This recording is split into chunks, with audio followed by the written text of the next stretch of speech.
Welcome back to the stream. We're keeping it real, sometimes goes right. Welcome back to this stream of NXT TakeOver. Actually, I shouldn't say TakeOver anymore, but this stream, this live stream reaction video of NXT.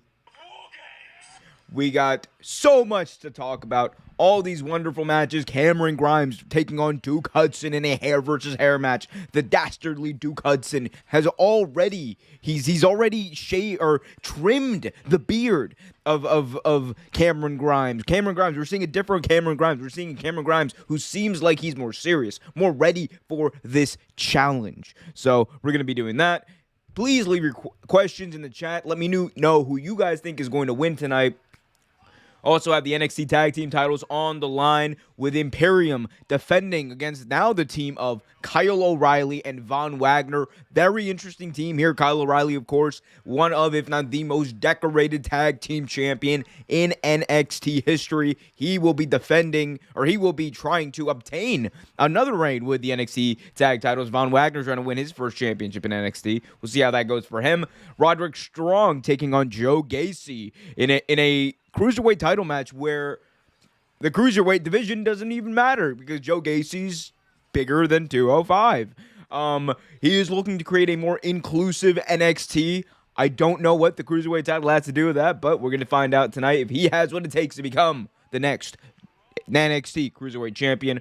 Raquel Gonzalez, Io Shirai, Cora Jade, and Kay Lee taking on the team of taking on the team of Dakota Kai, Toxic Attraction, Mandy Rose, Gigi Dolan, and JC Jane. The up-and-comers, I should say, versus the established talent. A little bit of that going on. That's kind of the theme of this entire WarGames pay-per-view, this entire WarGames event. That's going to be happening in a WarGames match. Interesting to see all the pieces in there and how they're going to work together. Dakota Kai has been doing some of the best work of her career. And finally, in what I think is going to be the main event, we are going to see the final battle for NXT.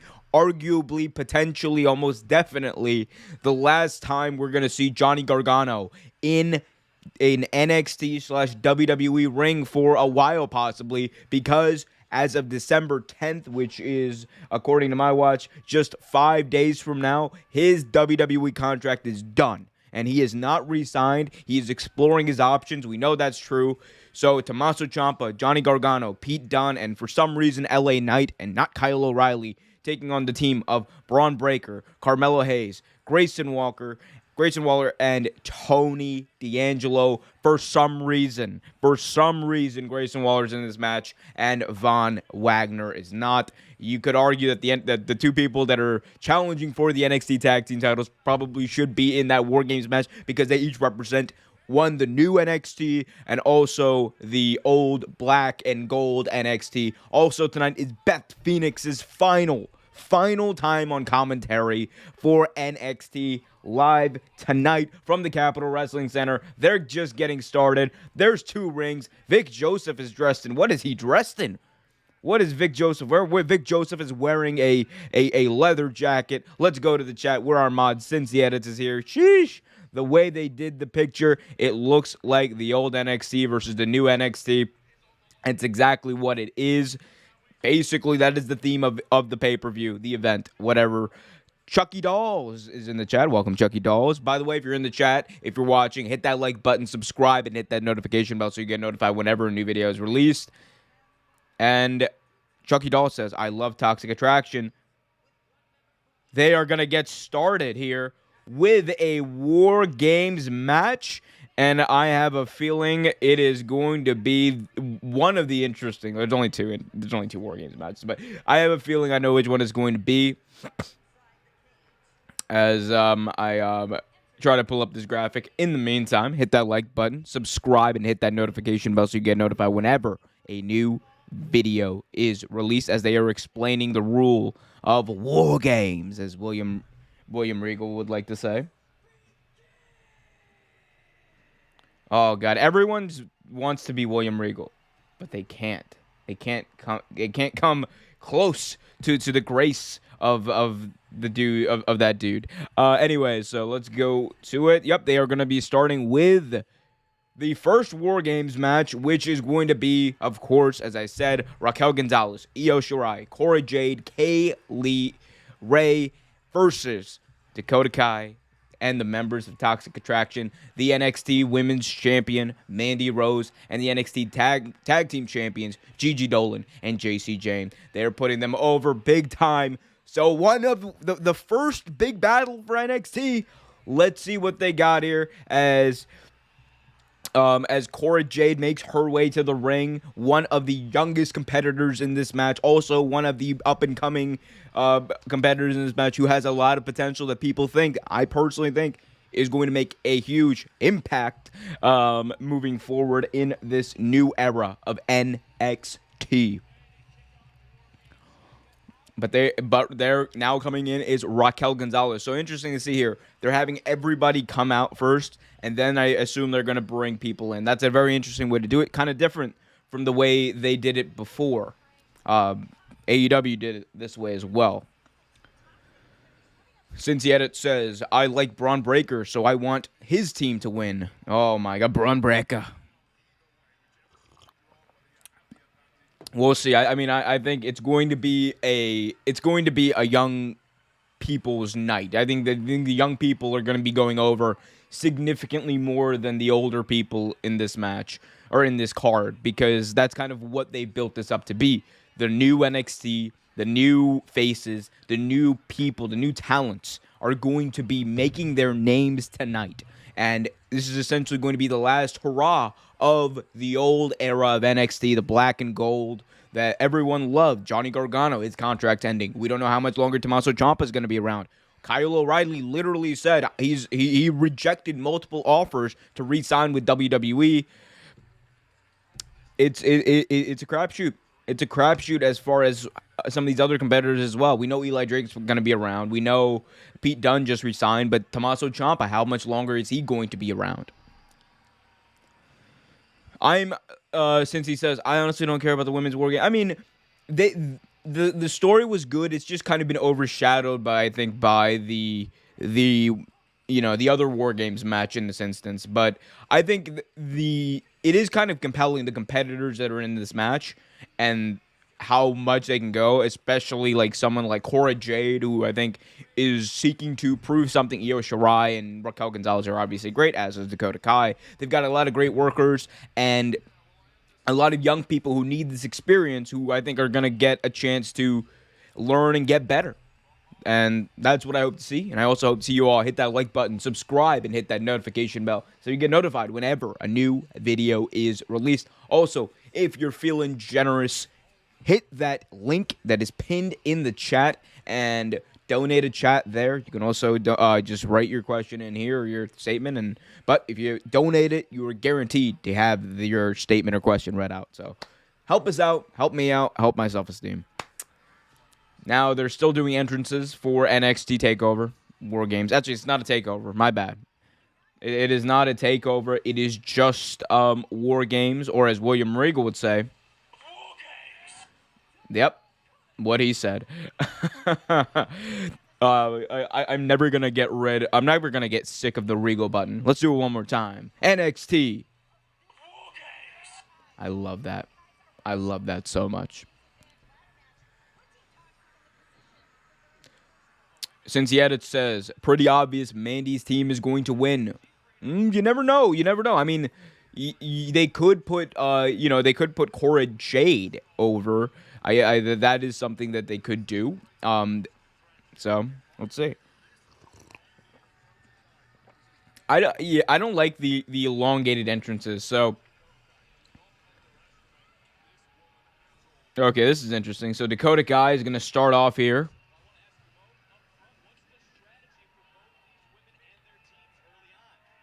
Dakota Kai and Kay Lee Ray, it seems, are going to be starting off. Why are they locking the other competitors in cages? That's weird. I don't like that. They've locked all of the competitors that are not currently in the match right now to start off the match. It is Dakota Kai and Kay Lee Ray. But I don't know. I don't like this whole locking these competitors in cages. That's weird, and it's like so far away from the ring. I don't know. That seems weird to me. All right, here we go. So we're starting off 5 minutes until the next competitor comes in.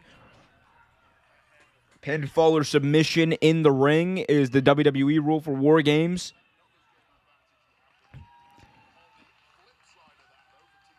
Here we go. Dakota Kai being flung into the cage. No, dodges it. Eats a chop by Kaylee Ray. Here we go. Ray off the ropes. Dakota Kai dodging. Oh, but couldn't dodge a drop kick from Ray. And Ray has had dominance in the early goings of this match. Dakota Kai has been on the defensive. She's been running a little bit from these chops, from these kicks. Ooh, chopped so hard that even Ray had to hold her hand and do this. Another massive chop by Ray.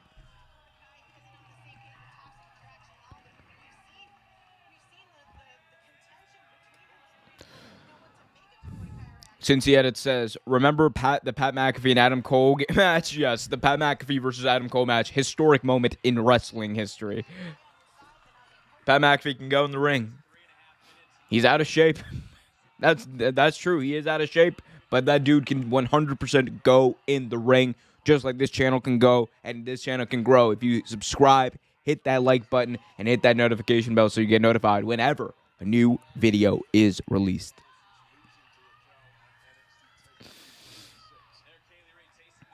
Kaylee Ray now just being stomped on by Dakota Kai and now thrown into the cage with 2:53 until the next competitor comes in.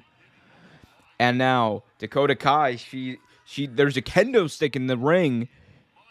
There's multiple kendo sticks, I should say. She's setting them up some sort of arch in the area in the middle of the rings where there's ropes. She's setting the sticks up on the ropes in that area in the middle of the ring. Ooh, but not before she just takes a kendo stick and ruptures the back of Ray. Here we go. We have 3 kendo sticks set up in the middle of the ring area, in between the two rings, I should say. And now grating the face of Kaylee Ray on the cage is Dakota Kai.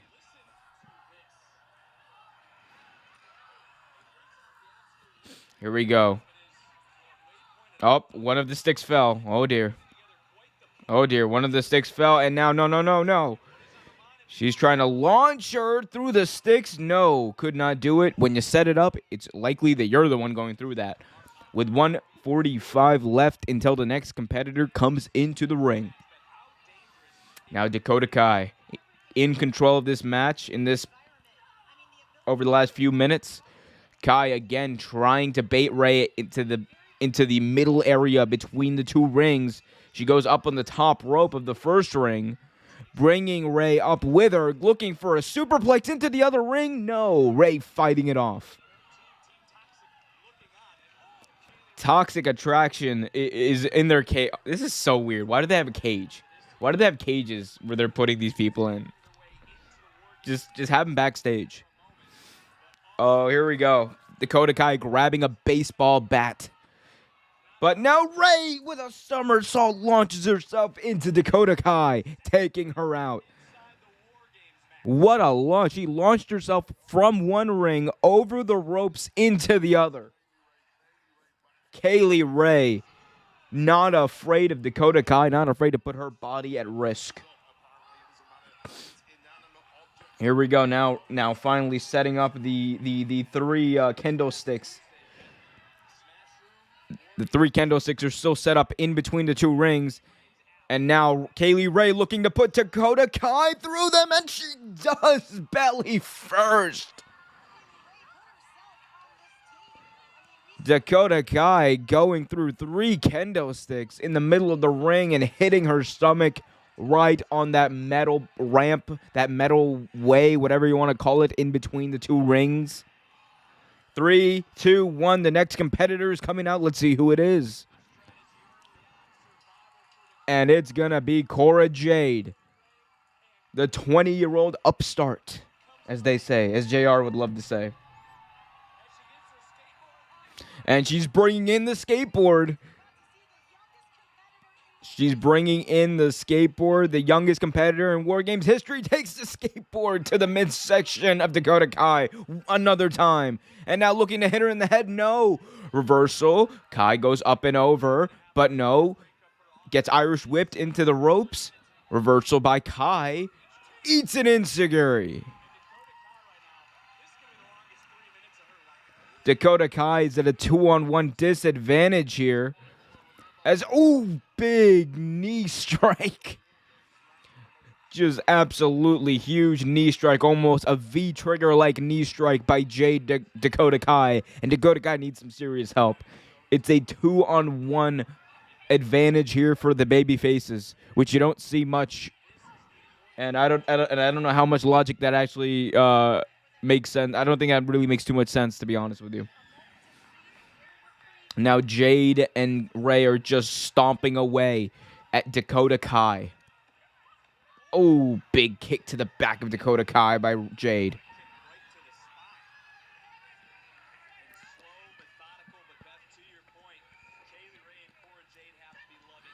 They're literally just kicking the shit out of her. It's so sad.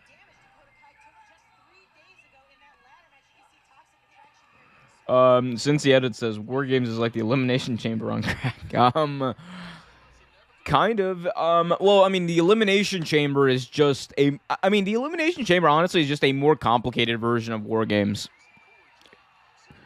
Because and that's also the other thing. Like, the Elimination Chamber was like WWE's copying WWE's response, WWE's take, if you want to say that, on WarGames. But they essentially copied a similar concept and just made it their own. So here we go. We're coming up to about, I think, a minute until the next competitor, and this is going to be one of the members of Toxic Attraction. Going to be interesting to see which one it is as the assault is on. Dakota Kai is just getting her ass kicked right now by the baby faces.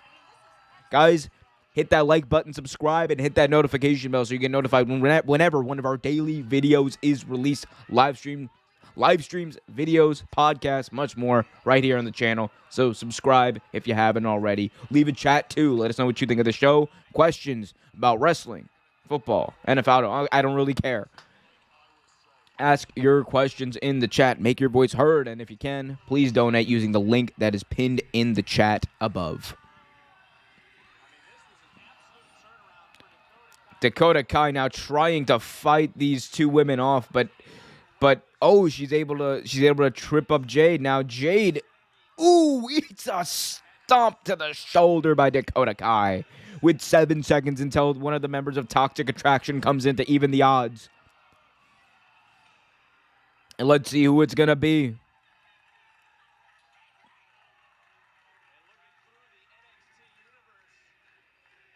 It's going to be Gigi.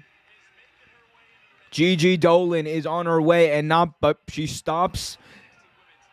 She stops to get a trash can from under the ring. She's bringing in some hardcore plunder, baby. Also a bag of a duffel bag of what I can only assume are just terrible, dangerous, inanimate objects that are about to go into the bodies of people. Oh my God, throwing the trash can. She launched the trash can right into the face of Cora Jade. And now up on the top rope, waiting for Jade to get up. Hits the top rope, nothing. Reversed by Jade, but Jade gets a super kick by Gigi.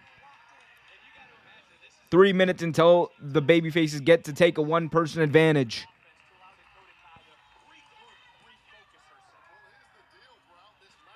Here we go. Big time suplex. Dropping Ray right on her head. Gigi Dolan is just taking over. And in the very short time, there's like 30 seconds, she's done probably the most entertaining parts of this match. Dolan setting up Jade. Big kick to the back of Jade. Massive kick to the back of Jade. Gigi Dolan is just brutal, lethal, absolutely horrendous with these kicks. And horrendous, I mean in a good way. These are really good looking kicks. They just look like violent. There's 2 more people left on the babyfaces side and 2 more people left on Toxic Attraction side. Raquel Gonzalez, Io Shirai, one of these 2 women is going to come in and give their team some much needed help as Jade and Dakota Kai are absolutely dominating the babyfaces. One more time, they set it up in the corners in stereo haluva kicks. Taking out the baby faces. Cora Jade now trying to fight back. Knees to the midsection of Gigi Dolan. Jade off the ropes. Missile drop kick to Dolan. And now Jade has some potential, and she also has a trash can. Here we go. And she takes the trash can, puts it on the face, the head, the torso of Dolan off the ropes. Running missile kick to the trash can. Well, Gigi Dolan's face took the brunt of the force. And now, here we go. Ooh. Ray just absolutely dropped Dakota Kai right onto the trash can. And now Gigi Dolan is holding her nose, her face. She looks like legitimately hurt. Potentially a laceration. 10 seconds until the next babyface comes in. Who's it going to be? Is it going to be Io Shirai or the former women's champion Raquel Gonzalez? And here comes Io. Io Shirai is arguably one of the most experienced, arguably the best wrestler in this match. And she says, fuck wrestling, I'm bringing in some steel chairs. She brings in a pair of steel chairs, and she's not done. She's bringing in more plunder. It's hardcore plunder, baby. And the match that Dusty Rhodes invented in the WCW in the late 80s.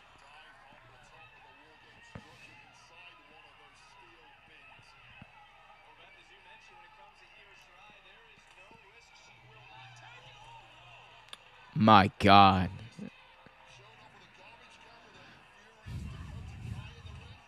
Guys, if you haven't already, hit that like button, subscribe, and hit that notification bell so you get notified whenever a new video is released. As, oh my God, now the tables have turned on the baby faces. I don't understand the structure of this match. I'm not even going to lie to you. This is a match that is meant to put the baby faces at a disadvantage.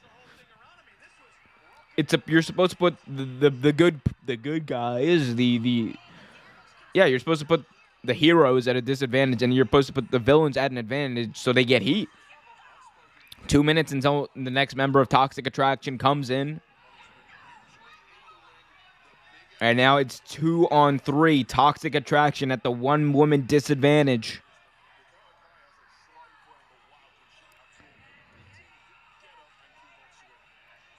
It's been an up and down match so far.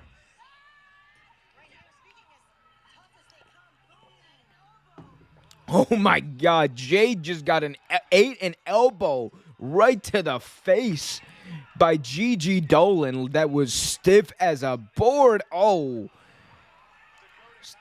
Trash can shot to the face of Dolan by Ray. And now Dakota Kai and... No. I don't even understand. They just stopped. Okay, that was weird. They were doing some moves, and then they just both stopped and went in opposite directions. That was kind of weird. Okay, whatever. Anyway. Cora Jade up on the middle rope. Tries to go for a Hurricane Rana. Didn't get all of it. In the narrow space between the rings.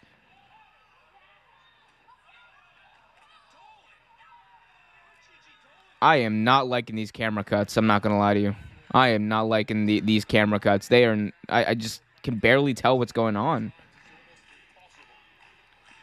There's like nothing happening, but there's a lot happening. That's the only way I can put the last few minutes of this match. 10 seconds until the next members of Toxic Attraction come in. or the next member of Toxic Attraction comes in. Likely not going to be Mandy Rose. You're going to save her for last because she is the heelest of all heels in the NXT. So expect JC Jane to come in, and it is going to be one half of the NXT Women's Tag Team Champions, JC Jane.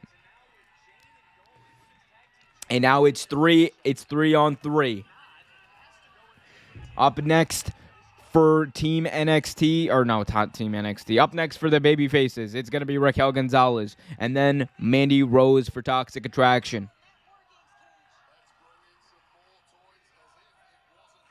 Chucky Doll says, I was just watching SmackDown 2012. Why? Other than to watch Daniel Bryan versus Tyson Kidd like a million times, have amazing matches. Those were some of the best matches I've seen on like TV shows that don't matter. Those are some of the best matches of that era.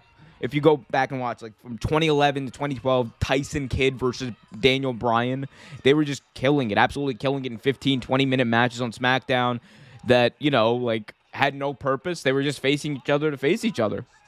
But I love those matches. So big ups, as Taz would say, to 2012 SmackDown.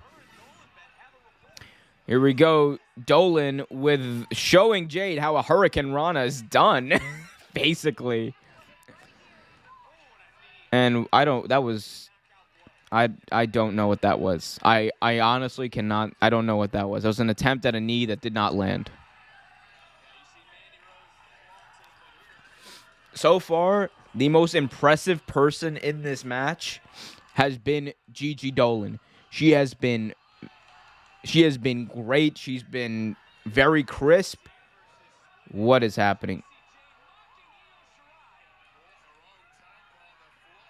So that was this is not great. I'm not gonna lie to you. This is not great. That was, I think not a lot of crisp stuff happening. Chucky Doll says, I like the R-Truth heel run. Oh my god. R-Truth showing up on Raw in 2012. Showing up on Raw in 2012 in Richmond, Virginia, dressed as a Confederate soldier, trolling the state of Virginia, being like, this is the birthplace of the Confederacy. It's one of the, and just like shitting on them. And then having the crowd like first indirectly, I guess, cheer for the Confederacy was like one of the weirdest but funniest things, because only R-Truth can pull that off. But I mean, it's entertainment, I guess. I don't know. But no, heel R-Truth is hilarious. Lil Jimmy was amazing. It's my second favorite R-Truth. My favorite R-Truth is still 2015 Clueless. I don't know, Clueless, just innocent, clueless R-Truth, when he just didn't realize that he wasn't in matches. It was great. Just go look at it, like, you're not in the match, R-Truth. He's like, I'm not in the match? Oh, my bad. I'll see y'all later. Like, it's just great. Chucky Dolls asks, I'll get to your question in a second, Chucky Dolls, as Cora Jade is going up to the top of the cage. Jade is up on the top of the cage looking to do a crossbody. No, somersault through the table. Launching herself through the table onto Jane.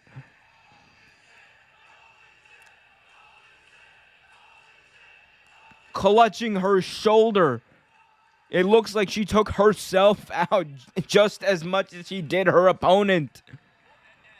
But at what cost, Cora? At what cost? She's clutching that shoulder. She looks to be in serious pain. She's in a lot of pain, and you can tell. It doesn't look, and does not look like a work. It looks like she has a very serious injury.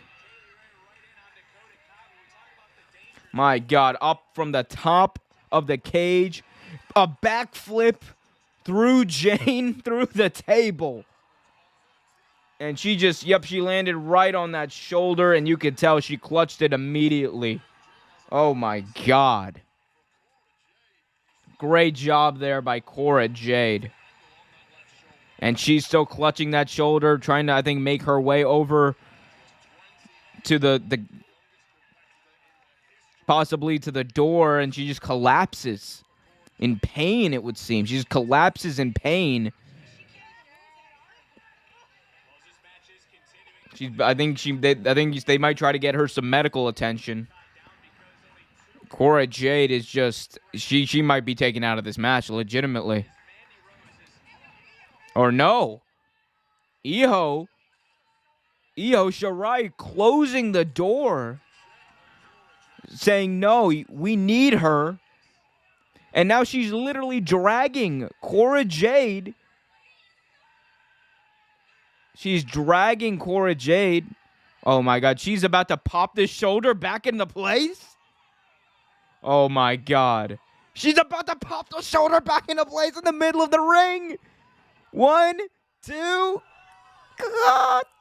No way. Oh. Popping the shoulder back into place. Screams of pain from Cora Jade. Oh my gosh. This is great storytelling right here. This is really good storytelling. The match has been up and down, but that was a good little piece of storytelling in this match. Hit that like button, subscribe, hit that notification bell. As the final babyface, the former NXT Women's Champion Raquel Gonzalez belts it to the ring, absolutely running like Usain Bolt. Already into the ring. No, she's going for some hardcore plunder, looking for some trash cans, looking for some weapons. What is she trying to get? Changing positions. She brings in another trash can because oh God, she brings in 2 trash cans, goes back out. She's looking for more plunder, making Dusty Rhodes proud tonight.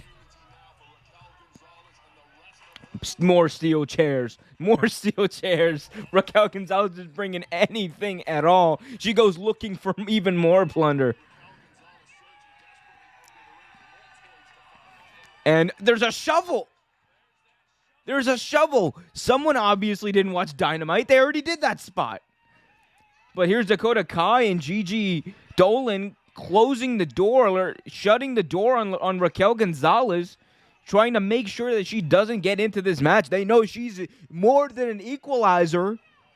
And now Raquel Gonzalez getting a fire extinguisher and hosing down the heels to make her way into the ring. And she does exactly that.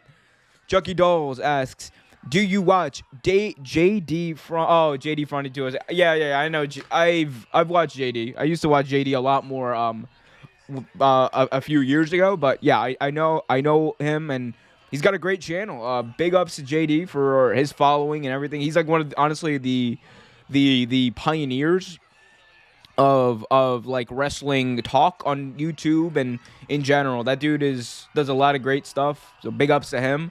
And if you like him, you'll probably like my show as well. So hit that like button, subscribe, and hit that notification bell so you get notified whenever a new video is released. Chucky Dolls also says, WWE used to be really good, but now it's really bad.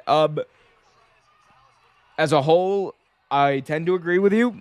There are parts of WWE that I really like. The in-ring action, the in-ring action on pay-per-views tends to be very good. What the hell is Io Shirai doing?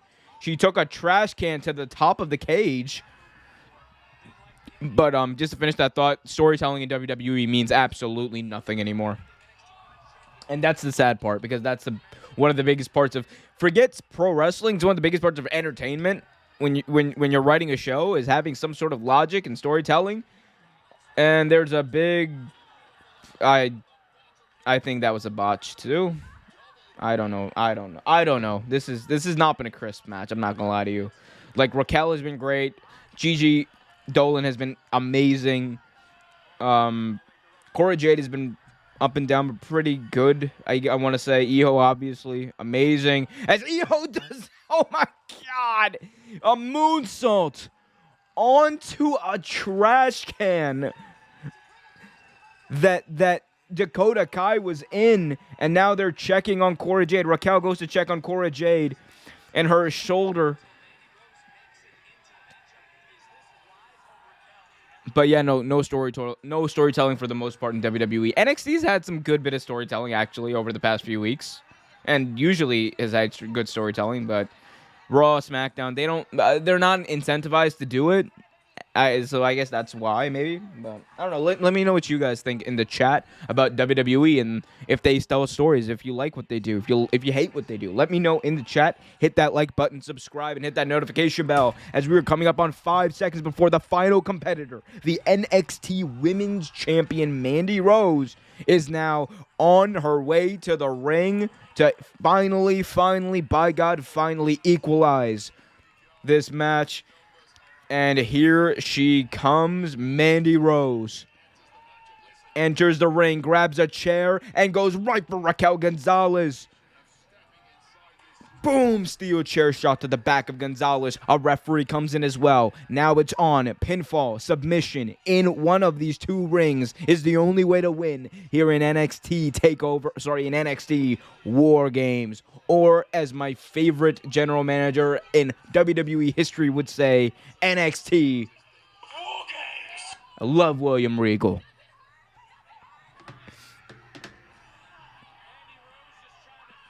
Mandy Rose now eating some boots, eating some punches from Io Shirai.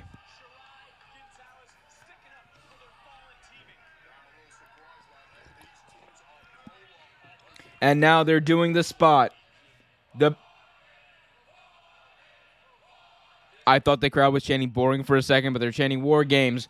4 competitors on each side, in both of the rings. The battle lines have literally been drawn. The baby faces have the weapons, and the heels are very cowardly, and they are not going to attack the baby faces. Kaylee Ray looking at Cora Jade. These two have a history. She's got a free shot at Jade if she wants it. Oh, she takes out Dakota Kai, hands a kendo stick to Jade, and it is on. 4-on-4 NXT War Games is on. Here we go. Cora Jade is still in the corner. She's not moved for the past few minutes. Clutching her shoulder, throwing the kendo stick that was handed to her.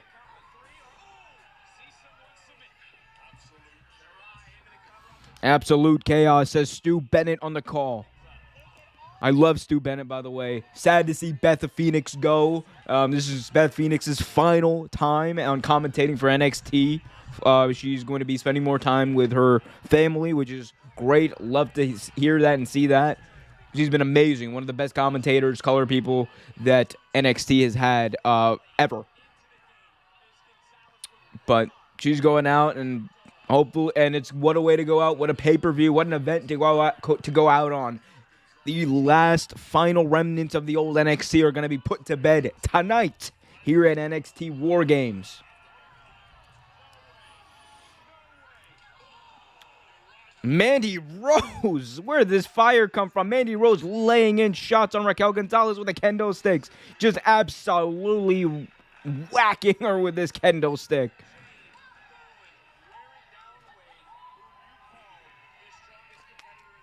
Gigi Dolan, I want to say, is the MVP of this match. Hits a perfect Hurricane Rana, throwing Raquel Gonzalez into the corner, into a chair. Face first, Jane throws a chair into the face of Gonzalez. Double cover, 1, 2, no. Cora Jade breaks it up. Cora Jade, one arm, but she has a great equalizer in a kendo stick. Let's see if she can make it count. It's now 3-on-1 as the 3 other baby faces, I should say, are completely out. 4-on-1, I should say. Jade being stalked by Kai, being stalked by Jane and Gigi, being stalked by Toxic Attraction. And she equalizes it. She's using that kendo stick, one arm. And she takes out all of the heels. Is it going to be enough, though? Absolutely not. The heels finally equalize, or not equalize. I've been saying equalize way too damn much. Mandy Rose running start. Hits a knee right to the face of Cora Jade. Cover here. 1, 2. No, kick out by Jade. She kicked out. Mandy Rose is absolutely shocked, and Jade looks absolutely shocked as well. She doesn't even know how she kicked out. Cora Jade just smiling. Just, okay. This is interesting. But now Mandy Rose wrenching the arm, the dislocated shoulder of Cora Jade. Io Shirai coming in to save her partner in this match, but eats a chair to the midsection and out to the back by Jane. Dolan running kick right to the face of Ray. Raquel Gonzalez lifts Jane up and drives her into the mat. Raquel now. Raquel and Dolan in stereo. Right against each other in stereo. Boots right to the face of each other. Holy crap. And now Cora Jade is all by herself, covering Jane here. 1, 2, 3. Steals one. Cora Jade stole one here. And the baby faces win. Io Shirai, Raquel Gonzalez, Cora Jade, and Kaylee Ray come out victorious here in the first WarGames match of the night. Interesting. And if you agree with me, hit that like button, subscribe, and hit that notification bell, and let me know what you thought of this opening contest here at NXT. Wait for it. I love that button. I'm never going to get sick of that button. Up and down match, I'm not going to lie to you, but I think much needed for a lot of these younger competitors. Gigi Dolan impressed me immensely in this match. My goodness. She's got potential is not even enough to say what she has. Gigi Dolan, I think, is going to be a very big star.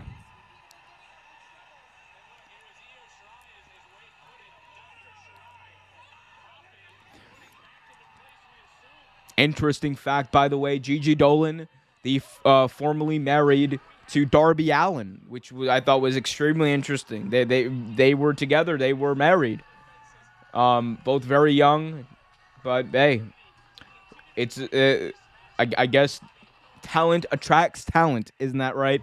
But yeah, no, I can't wait to see more from Gigi Dolan. Cora Jade, I thought her facial expressions and all that were really good tonight. She had some really nice spots. She sold perfectly. She's going to get better, people. She's 20 years old. She's going to get a lot better. But to be this poised at this age, I think is going to serve her very well. Honestly, a lot of people impressed me. Mandy Rose impressed me with this violent streak that she showed in this match as well. Cora Jade, very, very smart here, stealing one. But yep. So the baby faces come out on top here, and the heels are left wondering how this could have happened. Well, they were at a disadvantage.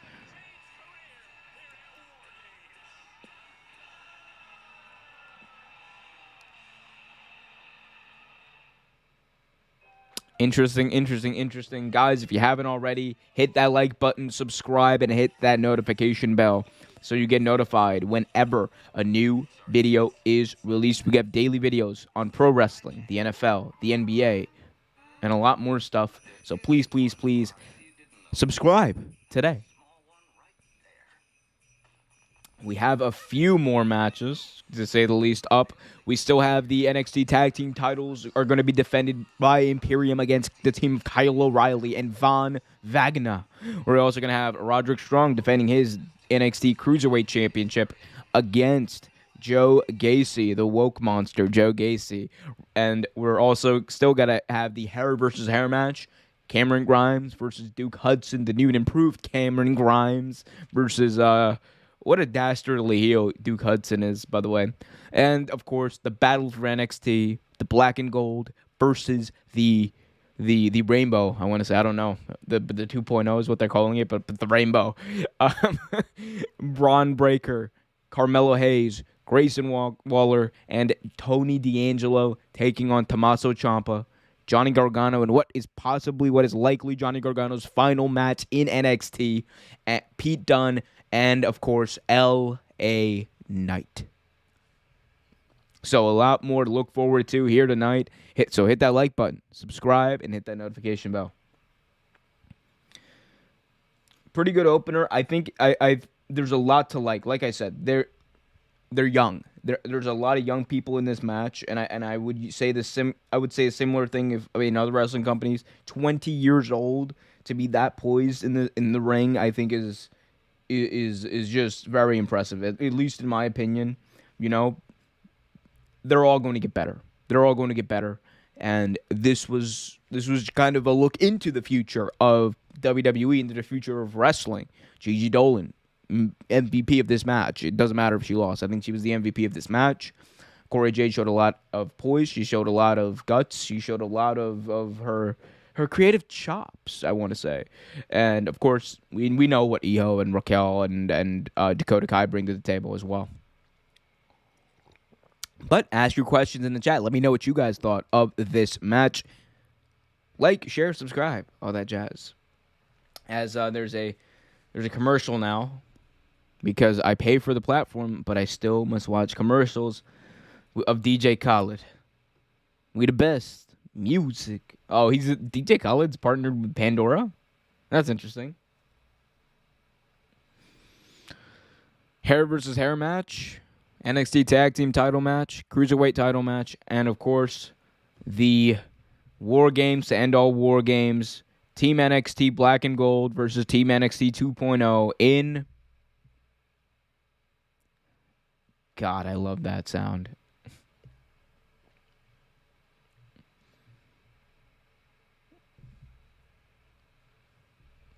So, here we go.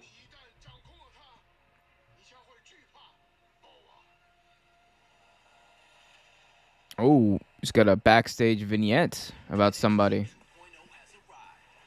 Oh, dear. They're shilling NXT 2.0 merch. There's too many colors, damn it. It looked like someone barfed. It looked like... It literally looks like a unicorn barfed. Oh, my God. I just... It's too much.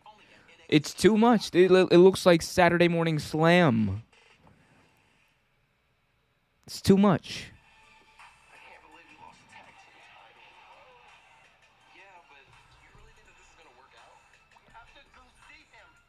And now we're getting a vignette, a promo. Oh dear. They're going to see the shaman.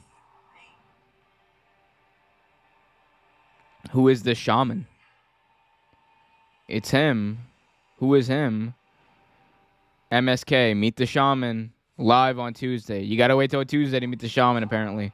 Oh, backstage, Team Black and Gold, Gargano, Ciampa, LA Knight, and Pete Dunne. Let's take a listen to what they have to say. Gargano's first WarGames, by the way.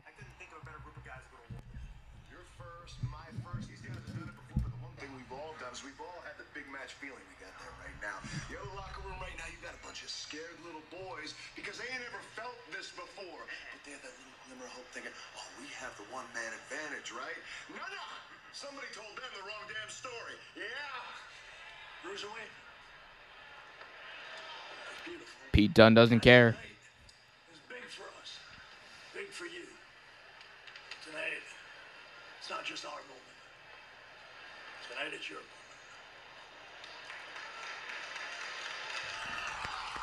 It's Gargano's last stand here in NXT.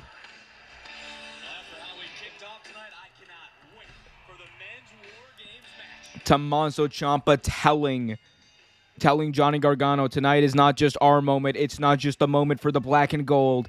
It is Johnny Gargano's moment. Johnny Gargano signed a temporary extension, legitimately signed a temporary extension of his WWE contract. His contract runs out in 5 days. He's going to be free agent, free to leave to AEW, free to leave to Impact, free to leave to New Japan, wherever he wants, or free to eventually re-sign with WWE. He's going to mull his offers from what we hear, and it is going to be interesting. Again, even if he re-signs with WWE, his time in NXT is likely done. it is going to be Gargano's last stand in the main event here of NXT TakeOver. Gotta love it. Anyway, this next match, as Von Wagner and Kyle O'Reilly make their entrance. Kyle O'Reilly also rumored to have rejected multiple offers to re-sign his soon expiring WWE contract. So interesting to see. That might influence the results here. Or maybe they're swerving us as Imperium are making their way to the ring. What a grand entrance from Imperium.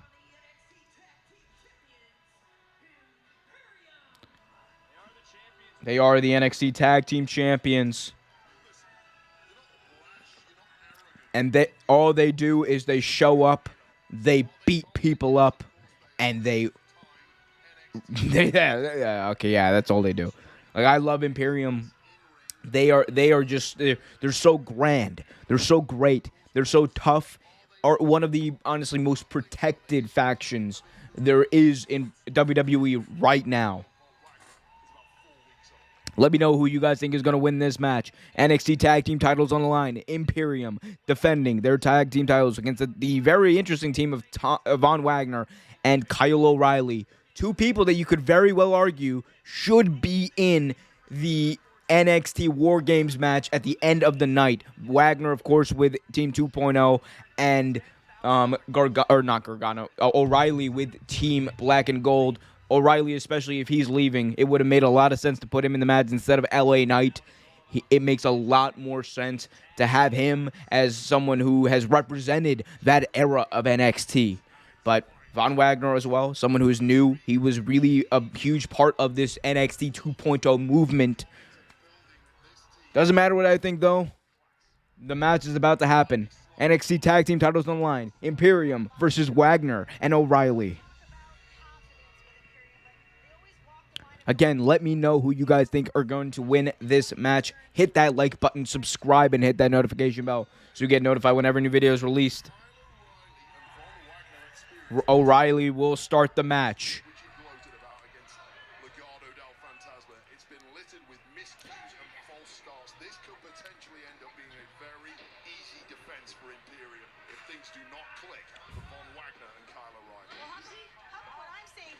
Barthel and O'Reilly will start this match. O'Reilly having his arm wrenched and twisted. O'Reilly counters out of it. No, Barthel keeps it on.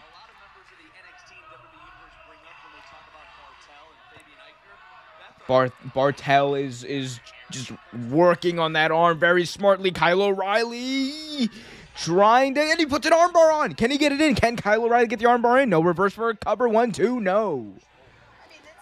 O'Reilly off the ropes. Tag made. And down goes O'Reilly. Nice arm drag there by Fabian Ashner. Ashner now working on that arm. O'Reilly, big elbow. Chop by Ashner. Another chop by Ashner. O'Reilly driving him into the corner. Goes for a chop counter. Chop by Ashner. Oh my God, O'Reilly being decimated in the corner here. Here we go. O'Reilly into the ropes. No counter by O'Reilly. Dodges out of it. Kick to the chest of Ashner. And now the tag made to Von Wagner. The big man is in. Kyle O'Reilly setting up Ashner. And now Wagner goes up and over. Does a nothing. That nothing was accomplished by that. I just want to be that to be known. Wagner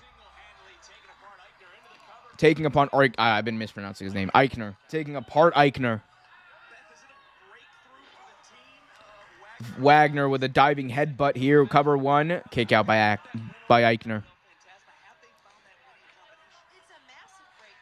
Tag made to Kyle O'Reilly. O'Reilly's back in. Kick by O'Reilly. Headbutt by Wagner. Kick by O'Reilly. Headbutt by Wagner. Headbutt Wagner. Kick O'Reilly. The tandem tag team moves are taking the toll on Eichner, and you can tell he wants to desperately make a tag. O'Reilly eats a chop. Kick by O'Reilly. Chop by Eichner. Kick by O'Reilly. Countered by Eichner. Goes for a chop. Countered by O'Reilly. Going for an armbar. trying to bring him down. Kick to the midsection. And now Kyle O'Reilly has the guillotine applied here. Aichner going for a counter. No, O'Reilly holds on that guillotine. And trying to also fend off Bartel. And that gives Aichner the motive. That gives Aichner the ability to hit a snap suplex on O'Reilly. Tag made to Bartel. Bartel now working on O'Reilly in the corner. Irish whip into the other corner. Bartel running start. Hits the elbow. Hits a kick. And now looking for... Ooh, big time over the head suplex here. And now Bartel on Brett's rope. Hits a... counter to top rope, nothing. Knee to the jaw of Bartel by O'Reilly. Now O'Reilly eats an elbow, I should say. Kick here by Bartel, taking O'Reilly down. 9, says the German, or Austrian. I'm not sure.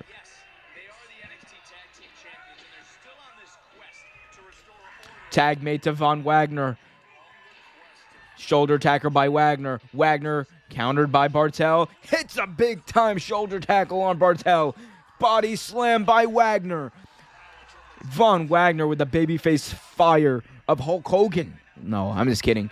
But Wagner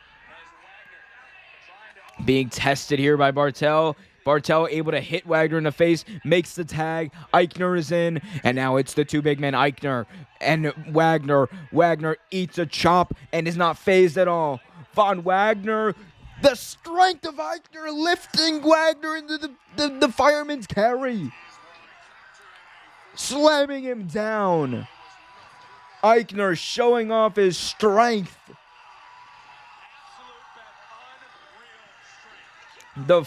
He picked him up in a fireman's carry and just dropped him right on his back. Great strength, show of strength there by Aichner, and then got directly into the face of Kyle O'Reilly. Wagner off the rope. Tag made to Bartel. Bartel caught by Wagner. Wagner, ooh, big clothesline to Bartel. Wagner making the tag into Kyle O'Reilly, and now a stomp by Wagner. Ooh, big time kick to Aichner. Taking out Bartel now. Kyle O'Reilly. The babyfaces have control of this match right now. It's been a really nice back and forth affair. Bartel, ooh, gets his leg taken out from under him by Kyle O'Reilly. O'Reilly measuring Bartel. Hits a knee. And now Bartel and O'Reilly trading blows here. O'Reilly getting the better of this one here. Big elbow. Ooh, big stiff elbow strike. Aichner interfering, allowing Bartel to hit a clothesline and get some breathing room here in this match on O'Reilly.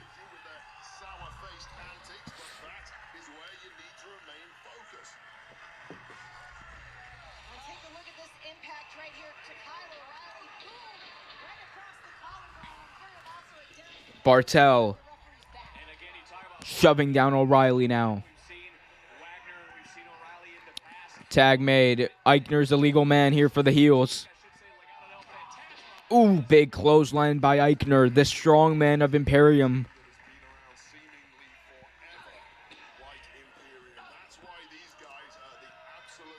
And now, mounting O'Reilly is Aichner, delivering just clubbing blows, fisted blows right to the face of Kyle O'Reilly. Wagner can do nothing but watch his own tag team partner being taken apart here systematically by Imperium.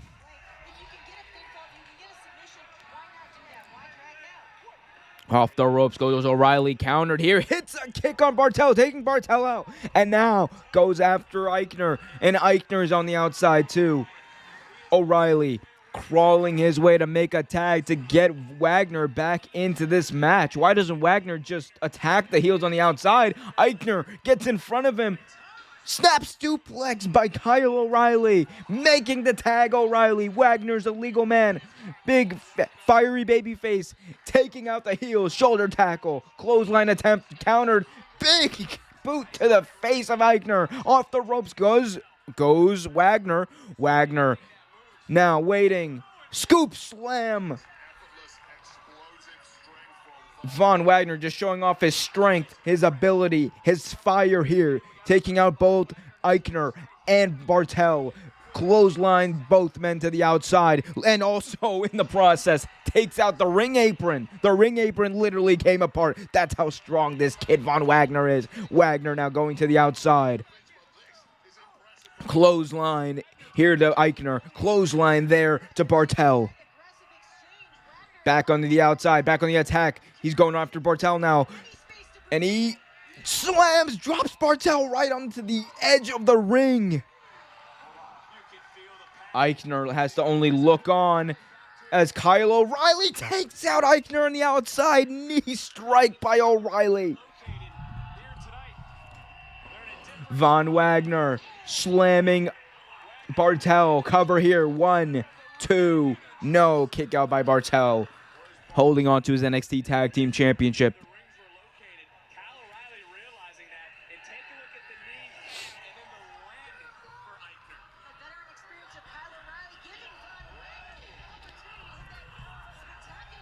Choke slam attempt here by Von Wagner. But Bartel is fighting out of it. Big chop by Bartel. Kick now. Clubbing blow to the midsection. Now he's got the guillotine applied. But Marcel Bartel overpowered by the giant Von Wagner. Von Wagner tripped and he goes head first into the turnbuckle. And now the heels have him. The Tree of Woe. They have him in a Tree of Woe here. Bartel and Eichner in stereos. Baseball slides to the midsection of Von Wagner. Cover here. 1, 2. No. Kick out by Von Wagner.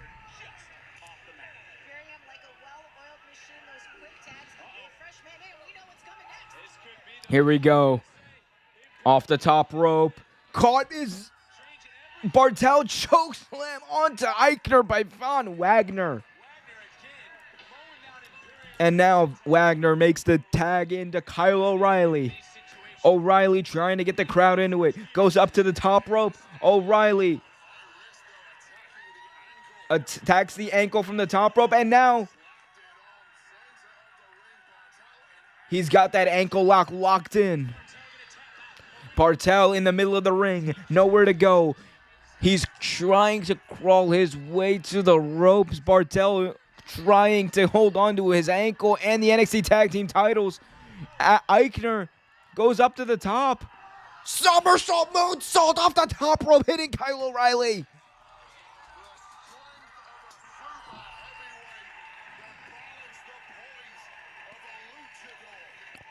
Eichner is absolutely out of this world.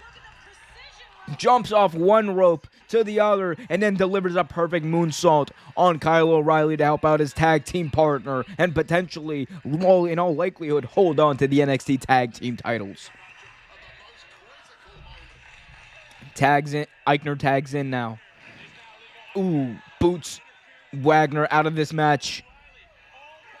O'Reilly slaps on the guillotine. Wagner back in, takes out Bartel. The guillotine is applied to Eichner. The guillotine is applied to Eichner. He's got nowhere to go. Eichner now trying to counter out of it to a suplex. But the inside cradle here. Cover here by O'Reilly. 1, 2. But Bartel pushes his tag team partner on top. 1, 2. No, 2. Big boot by O'Reilly.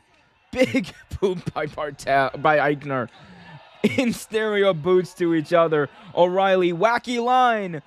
Hit with a clothesline. Both men go down.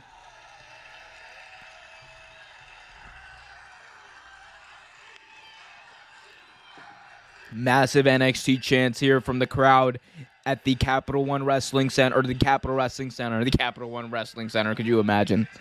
Big shout out to my folks in DC. Von Wagner and Bartel now, the legal men. Bartel attacking Wagner. Wagner and Bartel going at it here. Exchanging blows. Wagner getting the upper hand now. Not before Eichner can, absolutely takes out the knee of Von Wagner, but O'Reilly taking out Eichner. Bartel taking out O'Reilly, but he forgot Von Wagner's the legal man. Von Wagner going for a slam. Tandem move by O'Reilly. And Wagner, 1, 2, kick out by Bartel. The ref had his back turned, and that might have just been the difference here in this NXT Tag Team title match.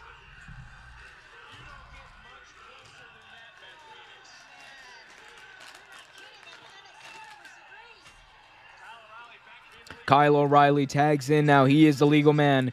They're setting up some sort of tag team maneuver here. Von Wagner gets a running start. And he runs over the top rope to the outside. Bartel now tags in Eichner. Eichner's a legal man on O'Reilly. O'Reilly in the corner.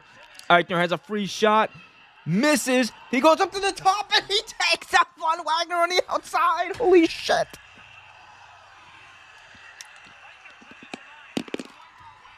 What an audible there by Eichner. O'Reilly hits the suplex. Cover here. 1, 2. No.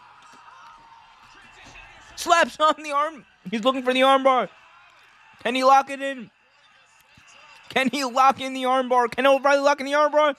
He's now got the triangle choke locked in.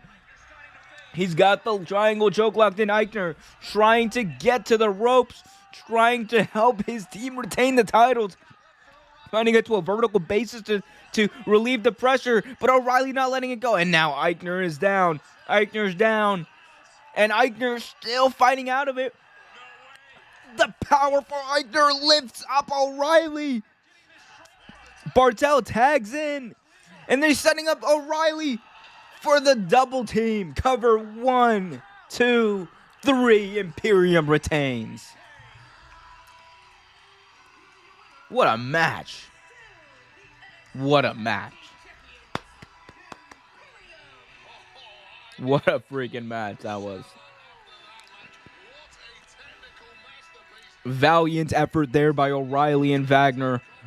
But the experienced Imperium retain in extraordinary fashion here at NXT WarGames.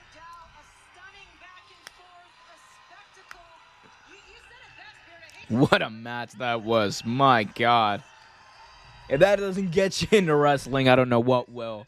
So hit that like button, subscribe, and hit that notification bell. 2 matches down. I believe 3 to go. The hair versus hair match. Cameron Grimes taking on... taking on coughs. No, Cameron Grimes taking on Duke Hudson as my throat is just giving out on me. Hair versus hair match. Cameron Grimes taking on Duke Hudson. Roderick Strong defending against Joe Gacy, his NXT Cruiserweight Championship. And then the old NXT versus the new NXT in... Wait for it. There you go. That's my favorite button. That's my new favorite button. William Regal, what do you have to say about tonight? I love that. How can you not? And how can you not hit that like button, subscribe, and hit that notification bell? Von Wagner and Kyle O'Reilly in the ring in what could be Kyle O'Reilly's final appearance here in NXT. But wait, Von Wagner measuring him up, goes for a clothesline. O'Reilly counters. And O'Reilly hits a tandem of moves, taking out Von Wagner. He was ready for it. He was absolutely ready for it, was O'Reilly. O'Reilly showing off the Undisputed Era sign, telling Von Wagner to suck it. And I got a sense that there's one more feud here in Kyle O'Reilly's WWE future. And it might be against this young upstart Von Wagner.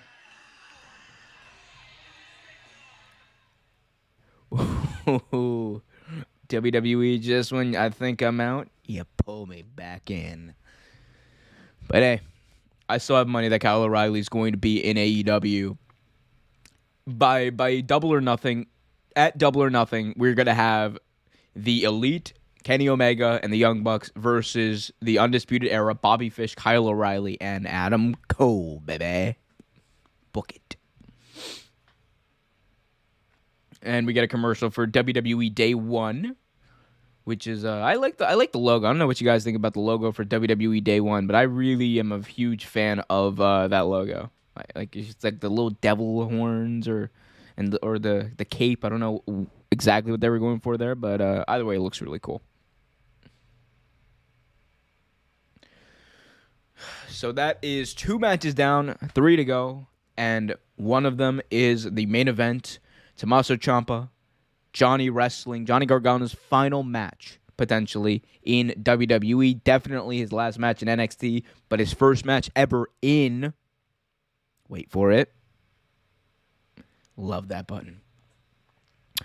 So, yep, in that WarGames match, Tommaso Ciampa, Johnny Gargano, Pete Dunne, and L.A. Knight taking on Grayson Waller, Tony D'Angelo, Carmelo Hayes, and that young plucky upstart, Braun Breaker.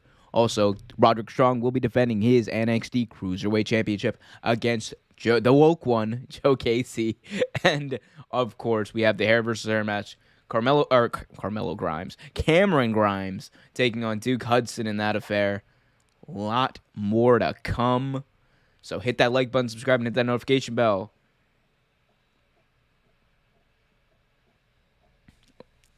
See what happened while we're getting just commercials here. Let's see what happened in the NFL today that I missed. I know the Ravens, we went for it on a 2-point conversion at the end of that game. I did not hate the call. I did not hate the play. If we lost, that's exactly how I want to lose. On our own terms. Let's see what else happened here in the NFL today. So Gardner Minshew, like I predicted, balled out, 39 touchdowns, 11 interceptions, and somehow this dude is not a good quarterback, according to experts. Okay, so Chargers blew out the Bungles. Jaguars got absolutely demolished by the Rams. Well, big ups to Washington on getting that win. Big ups to Seattle keeping their season alive. 10-3 right now in Kansas City with the Broncos down to the Chiefs, 10-3. Still have 3 matches to go. Let me know what you guys think about this pay-per-view so far. This pay-per-view, is it a pay-per-view? They still call them pay-per-views. I don't even know. This event, this attraction, pal, as Vince would say. Let me put it this way. Oh, Legado del Fantasma backstage. Santos Escobar. More than he can chew. And this Tuesday, reality is going to hit him in the face. Well, with that and with everyone here, what about Elektra meeting up with Zion Quinn last week? Mackenzie, as you very well know, we are la familia. And much like any family, our affairs are resolved behind closed doors. And just so we're clear, I am a grown-ass woman. That's what true. I do in my time is none of Mackenzie's business.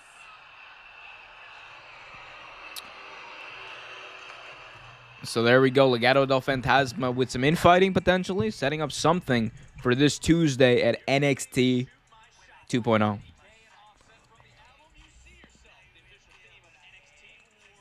Hit that like button, subscribe, hit that notification bell if you haven't already, guys. And as Beth Phoenix just very eloquently put it, from shooting your shot to cashing in your chips, our next match here at NXT WarGames, it is going to be a hair versus hair match. Cameron Grimes, baby, versus Duke Hudson. A feud built on a few very quirky things that I really like. Like, this is like one of the feuds that I really liked leading into this pay-per-view, because it was easy to follow. It was quirky and entertaining. And I think it's going to be interesting to see who gets their head shaved, because on one side you have Duke Hudson, someone who WWE apparently is very high on, someone who Vince apparently is very high on, who has a weird gimmick that is a bit of a jobber gimmick, but it's also NXT, so that is fine. That can actually get you over. But so you know, so you have him. Does WWE want to shave his head, and is that the look for him? He's quite good looking guy and a very appealing face. You would think that Vince would not want that to happen. Cameron Grimes is also someone who has been showing a bit of an attitude shift, more serious in recent weeks, ever since Duke Hudson cut off his beard and everything. So maybe he's the one, but he's also over like Rover. Do you really want to change this gimmick while there's still a lot of opportunity to make money? There's still a lot of opportunity to have good matches and a lot of opportunities for really good promos and segments. I don't know. I think both of their gimmicks really fit well with the new NXT 2.0. Cameron Grimes, I think, has the potential to be a superstar, as WWE, like, superstar, pal. But it's going to be interesting to see what happens in this match. The match was basically built around a poker match between these two, which Cameron Grimes didn't even know how to play poker, and he just said, "Oh, I'm all in, 'cause I'm Cameron Grimes, baby." And basically, you know, the bluff got to Duke Hudson, who apparently is a professional poker player. And yeah, that Duke Hudson was not happy about that. So that's what led to this match. But again, small thing, but really easy to follow and really good. And they're still doing the pre-match promo. Guys, again, if you haven't already, hit that like button, subscribe, and hit that notification bell so you get notified whenever a new video is released. Put your questions, comments in the chat. Who do you think is going to win? What have you thought about the event so far? And what else are you pondering about the wonderfully wacky and wide world of wrestling and or sports entertainment? I don't know if I've done my I don't know if I've done my WWE soapbox, but I mean, I know a lot of people are really mad about, WWE, why aren't they producing good pro wrestling? Well, their objective isn't to produce good pro wrestling. Their objective is to produce good sports entertainment. And you can agree that I agree they don't really produce good sports entertainment consistently, but at the same time, what they do and what pro wrestling is are two completely different things. Pro wrestling is a small aspect of what WWE does, but it's not the whole thing. And I think that's where people get misconstrued, and it's not an awful thing. I'm just more of a fan of pro wrestling, and I think that's why watching WWE is frustrating a lot of times. But anyway, Duke Hudson making his way to the ring now as they show the Clippers in the background. Someone's going to get their head shaved bald. This reminds me of Molly Holly taking on Victoria for the Women's Championship at WrestleMania 20. One of those two women, and it was Molly Holly, in fact, got their head shaved bald. And the same thing is going to happen to one of these two competitors, either Cameron Grimes or Duke Hudson.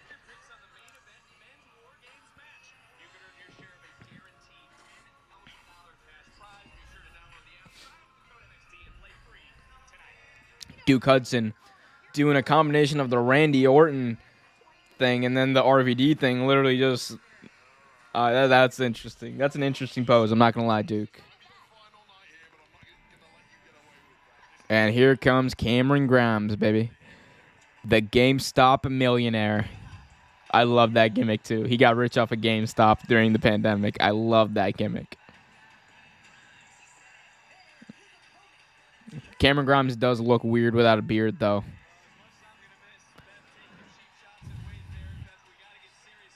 They can't shave Cameron Grimes' hair, can they? They can't do that.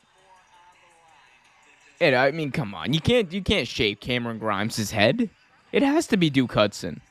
It absolutely has to be Duke Hudson. Give him a shaved head. Give him a more serious gimmick. And then he won't get over shit. Yeah, it's going to be interesting to see. Maybe they just booked themselves into a hole, which WWE consistently does. Oh, God, NXT has changed, hasn't it? Flaws in booking? This wasn't here like a year or two ago. Oh, it's here now. Vince is in charge. And considering all the camera cuts, so is Kevin Dunn. Here we go. They're getting started here. Hudson driving his shoulder into the midsection of Grimes. Grimes being launched into the ropes now. And now Cameron Grimes, big shots to the face. Kicking Hudson in the midsection. Kicking Hudson in the chest. Hudson leveling Grimes now.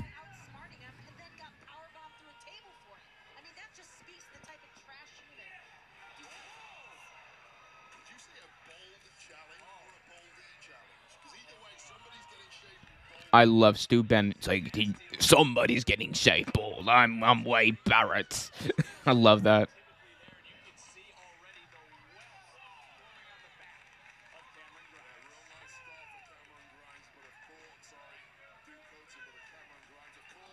Oh.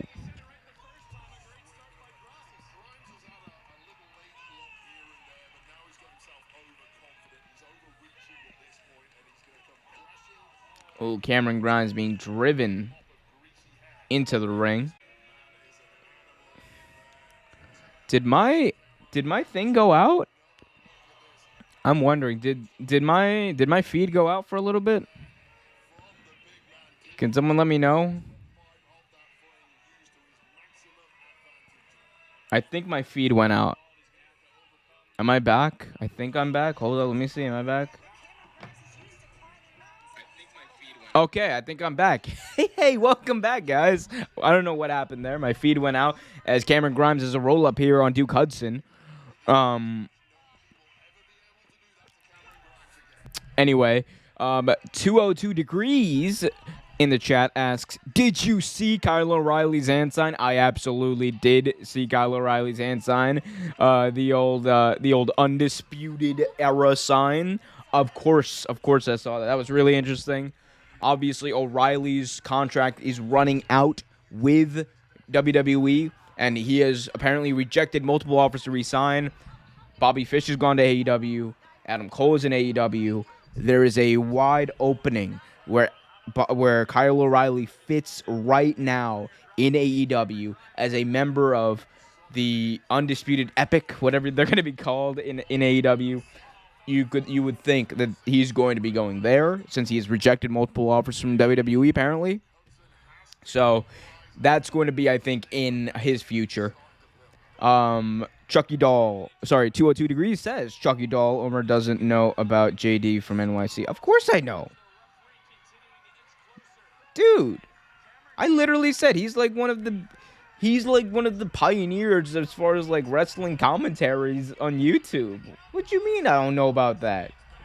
I used to watch JD all the time. It's where I used to like when I wouldn't order a pay-per-view, I just watch JD's like review of it. Fuck out of here.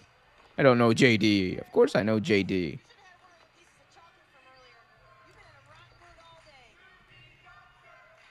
This is kind of offensive. I'm not going to lie to you.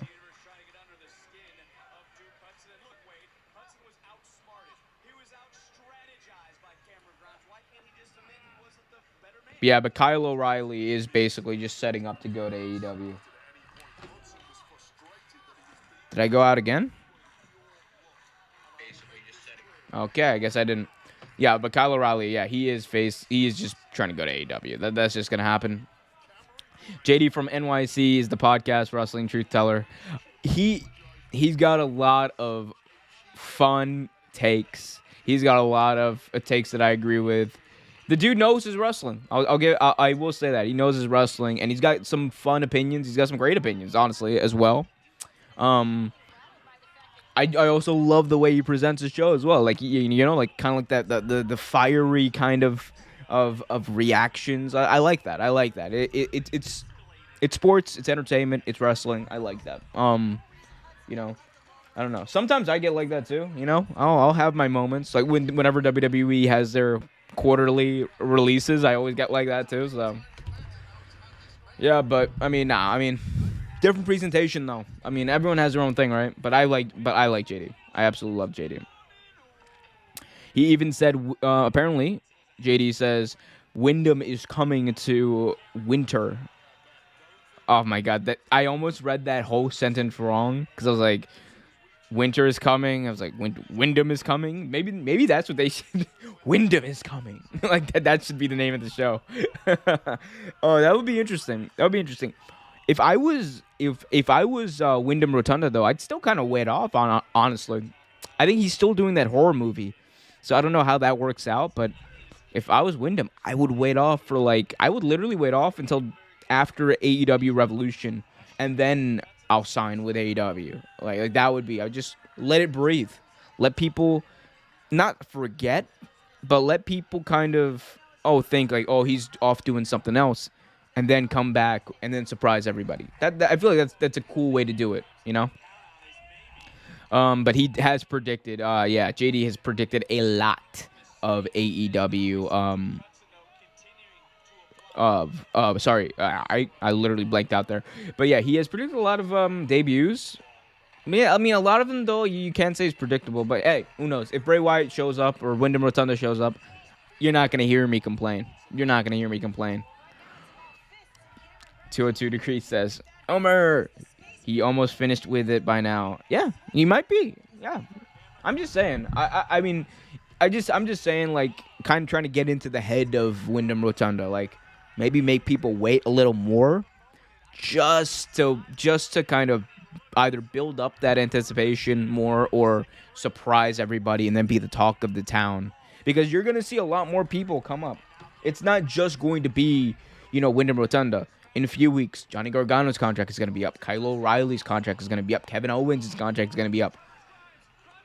If you're as smart as Wyndham Rotunda is, and you know all that's going to happen, and there's a few dominoes that have to fall, I would think, and again, I'm not in his shoes. I don't know what he's thinking, but I would think, hey, wait off a few months, let that whole thing develop, and then let's see what happens, and then show up, and then be the talk of the town, be that last domino to fall, because everyone's going to be talking about you. That's what makes sense to me. Also, 202 Degrees mentioned it. Bray Wyatt did have his Twitter hacked. JoJo Offerman, his wife, has said that his Twitter was hacked, so that in fact wasn't him. Those tweets were not from him, so ignore those, apparently. Although maybe it wasn't hacked. Who knows? It's all because like who used to say it? It was R-Truth used to say it, like, it's all a conspiracy theory. Who knows? 202 Degrees also says, there was one thing I noticed. The PlayStation 5 has blue colors. Yes, it does. The PlayStation 5 does have blue colors.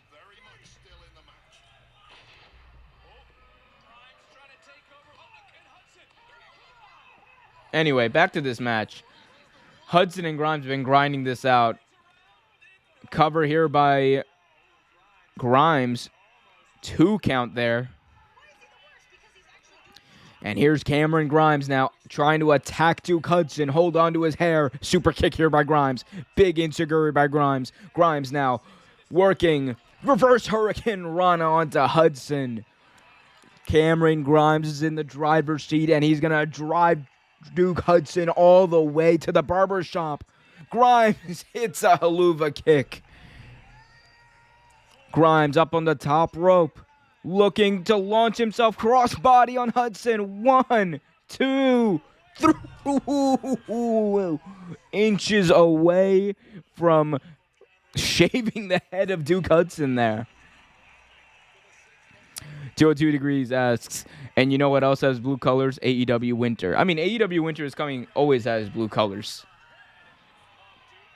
It's always had blue colors. Did you guys see, though, they changed the graphic font for Winter is Coming? Because apparently Hangman Page's name looked like Wangman Page with the font, and then they changed it to a different type of font. Very close 2 count there on that by Duke Hudson. Duke Hudson does not want to be bald. I've never seen anyone in such duress as he is right now. Hudson looking for a razor's edge here. Razor's edge is set up, and he will get Hurricane Rana and launch into the top rope. Roll up here by Grimes, holding the tights. 1, 2, 3. Duke Hudson is going to have his head shaved bald.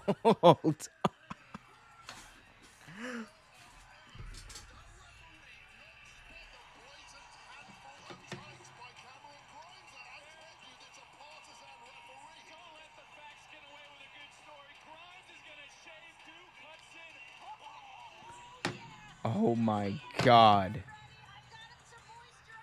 Cameron Grimes has defeated Duke Hudson. And now Duke Hudson is going to have his head shaved bald. 202 Degrees says, Omar, I'm watching WarGames. Hey, man, watch it however you can. I don't blame you for not wanting to pay money for this. I don't blame you. Oh, my God. Duke Hudson now. He's doing the cowardly heel thing. He's running away. Grimes is on the chase. Grimes throwing him into the ring where the barber chair is set up. And now Duke Hudson delivers a clothesline to Cameron Grimes. Grimes is out. Oh, no. Oh, come on now. You signed a contract, Duke. You have to get your head shaved bald. But Duke Hudson putting Cameron Grimes into the barber chair. And unconscious Cameron Grimes, and now he's going for the Clippers. This is not right. You signed a contract, Duke.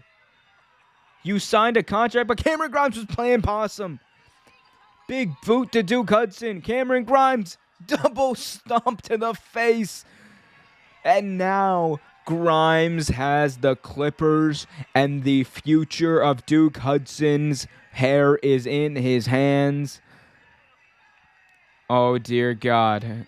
Cameron Grimes placing Hudson in the chair. Duke, you signed the contract. You gotta do it. Shave him bald, the crowd chanting. And Cameron Grimes obliges. The hair is strong, though. The hair of Duke Hudson giving a lot of resistance, but Cameron Grimes is doing it. Oh, my God. Oh, my God. He shaved him. He shaved him. He shaved his head. He gave him he gave him the QT Marshall. The old Arn Anderson. Oh my God. Oh, Duke Hudson looks so weird like that. Oh goodness gracious. Great balls of fire. Oh my God. Again, 202 Degrees. I don't blame you. I don't blame you, dude. I don't blame you at all for not wanting to pay for this. I mean, it's fun, but like, is what it is. I'm just glad it's on Peacock, so I don't have to pay for their network separately anymore. Brooks Warren from the HMO podcast is here. Big shout out to Brooks. What's up, Mike G? Big shout out to you. All love to you and Dro. Guys, if you haven't, go check out his podcast as well. It's HMO podcast on YouTube. They do a lot of great stuff, streams, breakdowns, a lot of good stuff there, dude. They focus a lot on basketball and football and all that stuff. Go check them out, HMO Podcast. They've actually been on the show. Hey, Brooks, we got to get you here. We got to get you on here one of these days to talk a little wrestling. Also, by the way, AEW's coming to DC January 17th, Wednesday night. We got to do that. We got to make that happen. I'm going. I'm bringing a friend. Come on through, Brooks. Let's go. Let's make it happen. Also, guys, if you haven't already, hit that like button, subscribe, and hit that notification bell. As Duke Hudson has said goodbye to his luscious locks, we move on to what is going to be our next match. It is going to be for the NXT Cruiserweight Championship. The Cruiserweight Champion, Roderick Strong, defending against the woke one, not the woken one, the woke one, Drew. I almost said Drew Gacy. Joe Gacy. Drew Gacy. Oh, could you imagine? Yeah. Let's see. Brooks Warren says, appreciate my guy. Absolutely. Let's definitely make it happen. Absolutely. I'll keep you in touch about that. 202 Degrees asks, what's your opinion on Alabama beating Georgia? Alabama wins, lol, is my opinion. like that's honestly it. Alabama wins. That's what they do. And Georgia has a great season every year. They just never find a way to beat Bama. That's always been that's just how they are. It's how they've been. That's probably how they're going to remain for a while. By the way, Brooks, tickets start at I believe $30 for Dynamite. And I think they got combo tickets that for because like they're gonna be there on that Wednesday, and AEW is also gonna be there on that Friday, and they got those two events. You could probably buy combo tickets. As of right now, I'm only going to Wednesday night, but yeah, I think you can buy combos if you want to go to both. I know some people that are going to both, but we'll see what happens there. Tickets start at $29.99 there for that for those. I feel like an AEW show in there. Yes, Tony Khan, pay me. Sign that check, Tony. Direct deposit isn't working. Anyway, Brooks says Georgia got out of pocket. Alabama makes you play a game you don't normally. That's how they are. That's how they are. That's how they've been. That's how they're always going to be. Nick Saban prepares his teams better than anyone in college football does. And that is on the offense. That is on the defensive side of the ball. That is for college games. And that's for the NFL. There's no one who does it better than Nick Saban. There's no one who's ever done it better than Nick Saban. And there's likely not going to be anyone who does it to the degree that Nick Saban has done it for how long Nick Saban has done it. He is the greatest coach in college football history, period. The amount of titles he's won, the amount of Pro Bowlers, the amount of All Pros, the amount of first-round draft picks, everything he's produced is just any good defensive player like out of Alabama always has a spot in the NFL. And nowadays they're producing wide receivers. Hell, now he's producing quarterbacks. He's producing quarterbacks. Bryce Young looks like a future first-round pick. Mac Jones is going to be Rookie of the Year. And this is like the one knock on Nick Saban for the longest time was he's not able to produce winning. He's not able to produce, starting quarterbacks in the NFL, which is crazy now to think because he's produced Mac Jones, he's producing Bryce Young, he's produced Tua Tagovailoa, he helped produce Jalen Hurts. By the way, big shout out to Gardner Minshew, new starting quarterback for Philadelphia Eagles. Gardner Flint Minshew, put some respect on his name. 39 touchdowns, 11 interceptions in 21 career starts. Dude has never gotten his due. Absolutely demolished the Jets. Led that Eagles team. Honestly, loved Jalen Hurts. Like Jalen Hurts couldn't over the past few number of weeks. And that's just it. Big shout out to Gardner Minshew. Love to see him succeed. Jalen will find success elsewhere. Put money on that. But back to wrestling. Now they're going backstage to Team NXT 2.0. The youngsters backstage. Braun Breaker. Good old Rex Steiner. D'Angelo.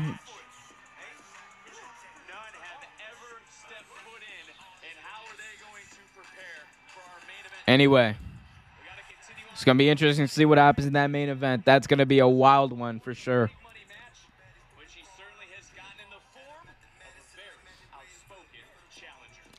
I love how WWE has turned wokeness heel.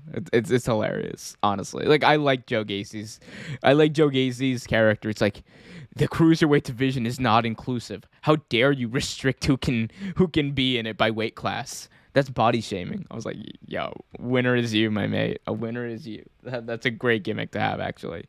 Because it also kind of makes sense. Hey, especially considering the fact that it's not like in UFC. Wrestling isn't like UFC. With UFC, you only face each other in specific weight classes, and that's just how the sport is designed. Wrestling, everyone just faces everyone. The cruiserweight division is just. It's just kind of arbitrary, to be honest with you. Anyway, so that's the match that's next. Interesting to see what Roddy Strong is going to be able to do here against Gacy.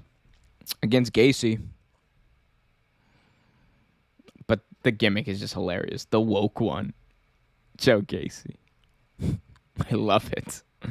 Anyway, but yeah, it is a singles match for the NXT Cruiserweight Championship. Joe Gacy does weigh more than 205, by the way, for a lot of people who are wondering. Also, Joe Gacy, you might know him better as Psycho Joe or Chainsaw from CZW. Yes, he's Chainsaw from CZW. This dude was crazy back in the day, but he's found his way in WWE, which says a lot, I think, about DJ Hyde and GCW. No, or XPW. And CZW. I don't.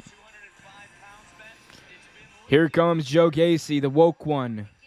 Equality, acceptance, resilience. This is all a part of his agenda he continues to push, pretending that he's doing something altruistic in the world, but we all know what it is. It's all for peace and inclusivity. Joe Gacy, the woke one, making his way to the ring. All he needs is a waistcoat, and he'll look like a young Jay Hunter.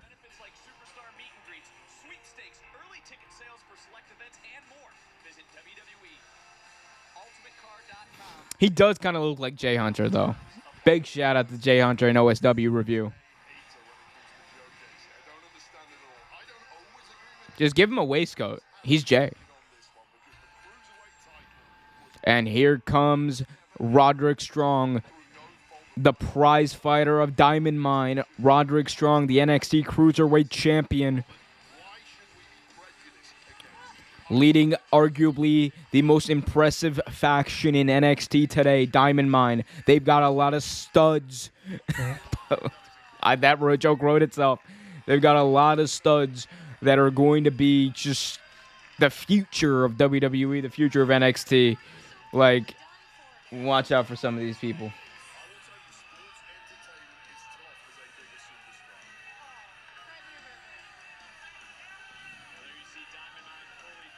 Diamond Mine revving up Roderick Strong to defend his Cruiserweight Championship tonight.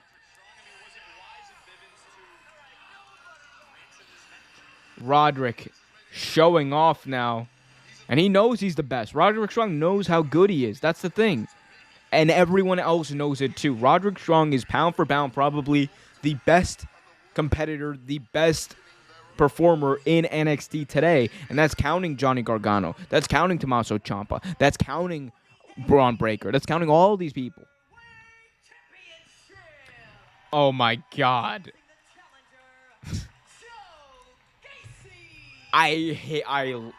Oh my God, I hate WWE so much.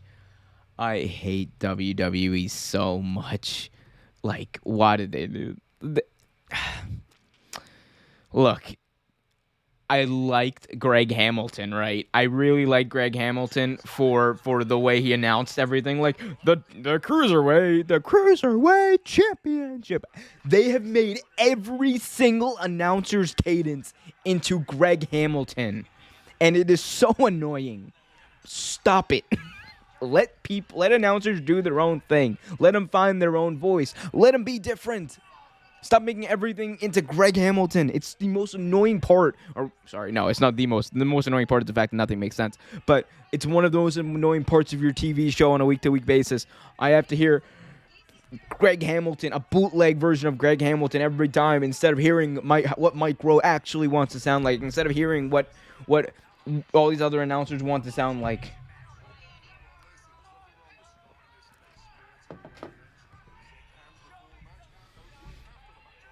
Oh, the woke one trying to shake hands here with Roderick Strong. Now he's trying to hug.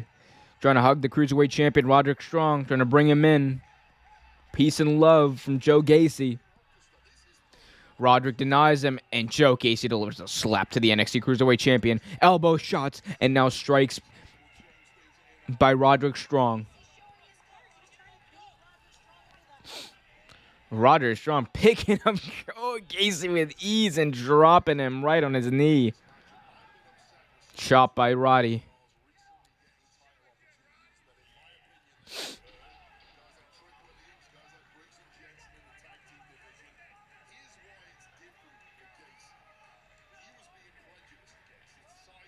I love Stu Bennett saying Joe Gacy was being prejudiced against. I love that. I love Stu Bennett.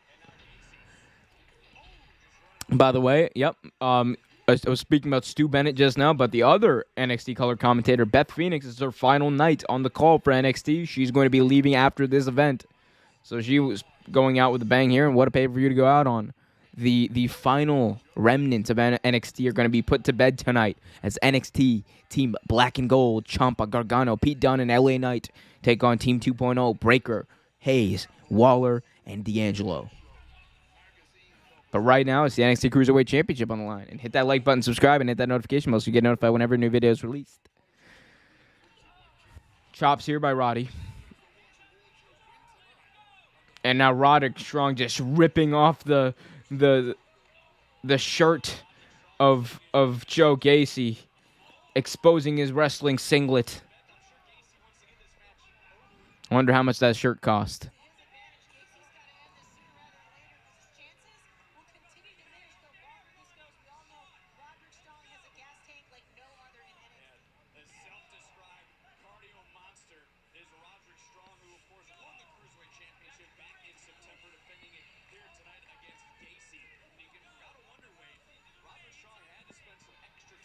They're fighting on the outside now. Gacy, big boot to Roddy Strong, takes him out on the apron. Gacy now firing away on Roderick Strong. Big clubbing blows to the chest as Roderick falls to the outside. Gacy picking him up, throwing him back into the ring. Joe Gacy driving his elbow to the throat of Roderick Strong. Big punch by Gacy. And now Joe Gacy's taking control of this match as he will lift up Roddy Strong, countered by Roderick. But Roderick Strong eats a big blow by Joe Gacy and a backbreaker to follow.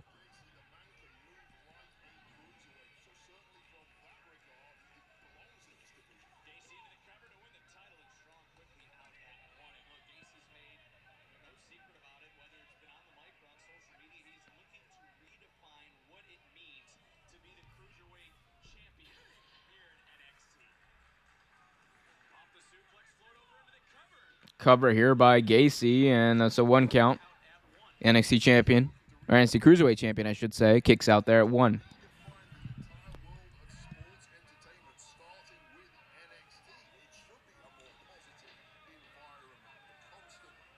I miss takeovers and arenas. I'm not gonna lie.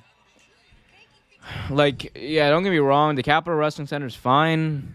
It's better than the Thunderdome, brother. But man, I miss the NXT takeovers in the arenas. They had such a great feel, man. Like, now I'm just sad because the NXT that I really loved was dead. Is dead now. Rip. But it's going out with a bang tonight.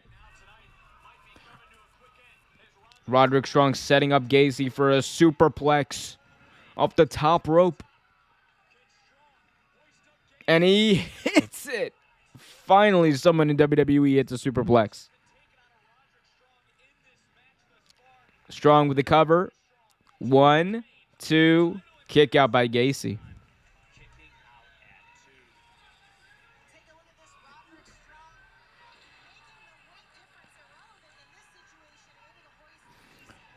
Like I said, Roderick Strong, arguably the pound for pound strongest and best fighter in NXT.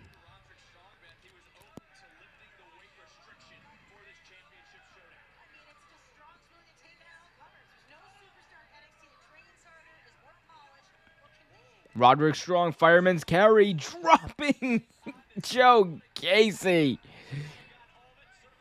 Now picking Gacy up, Olympic slam by Roderick Strong. Cover here, 1, 2, kick out.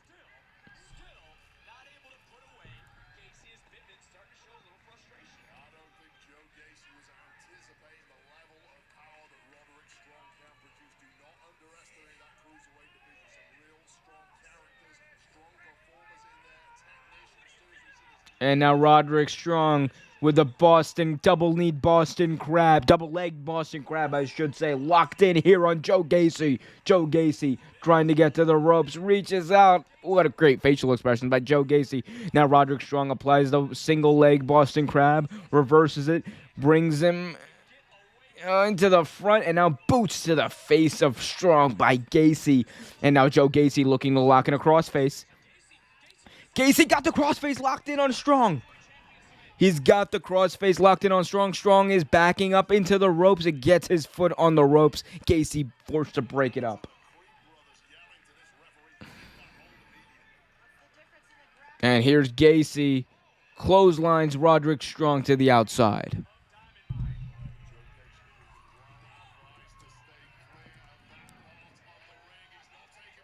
And now Roderick Strong taken out by Joe Gacy.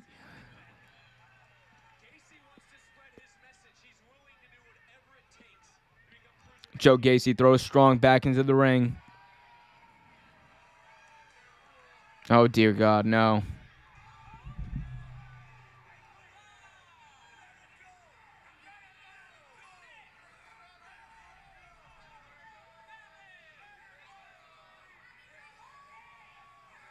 Joe Gacy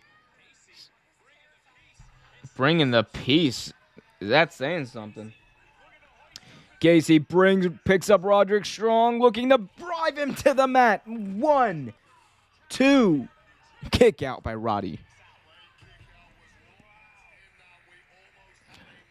And now off the ropes goes Gacy. Into a knee by Roderick Strong.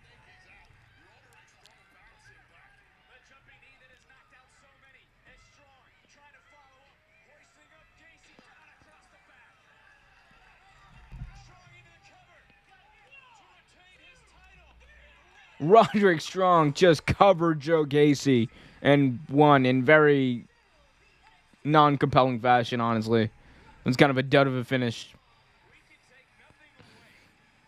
But Roderick Strong retains. Good for him. Nice showing by Joe Gacy. This guy's got a future in this. As Booker T would say, Joe Gacy has a future in this business. Love Booker.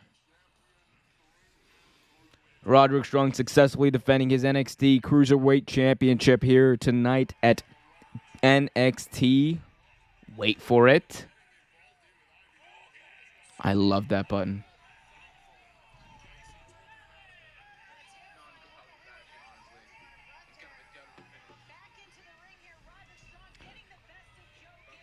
Roderick Strong, yep, exactly. Getting the best of Joe Gacy, just as Beth Phoenix put it.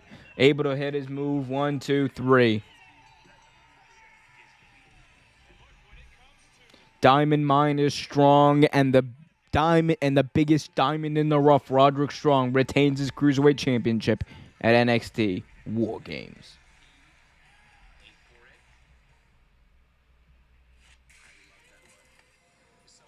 Are people not hearing the WarGames button? Please tell me people are hearing the WarGames button. I'm going to be really upset if nobody's hearing the WarGames button. No one was hearing the WarGames button. No.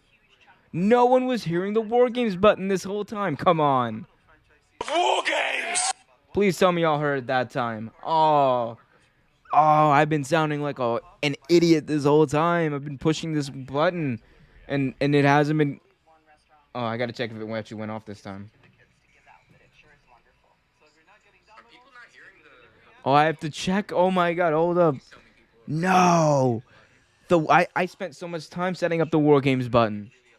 I mean, not too much time. It took like a minute, but no. No one was hearing the WarGames button. Duh, you weren't here. Oh, it's okay. I found out in time for the main event. I found out in time for the main event. Oh, that's mad disappointing. I ain't gonna hold you. That's mad disappointing.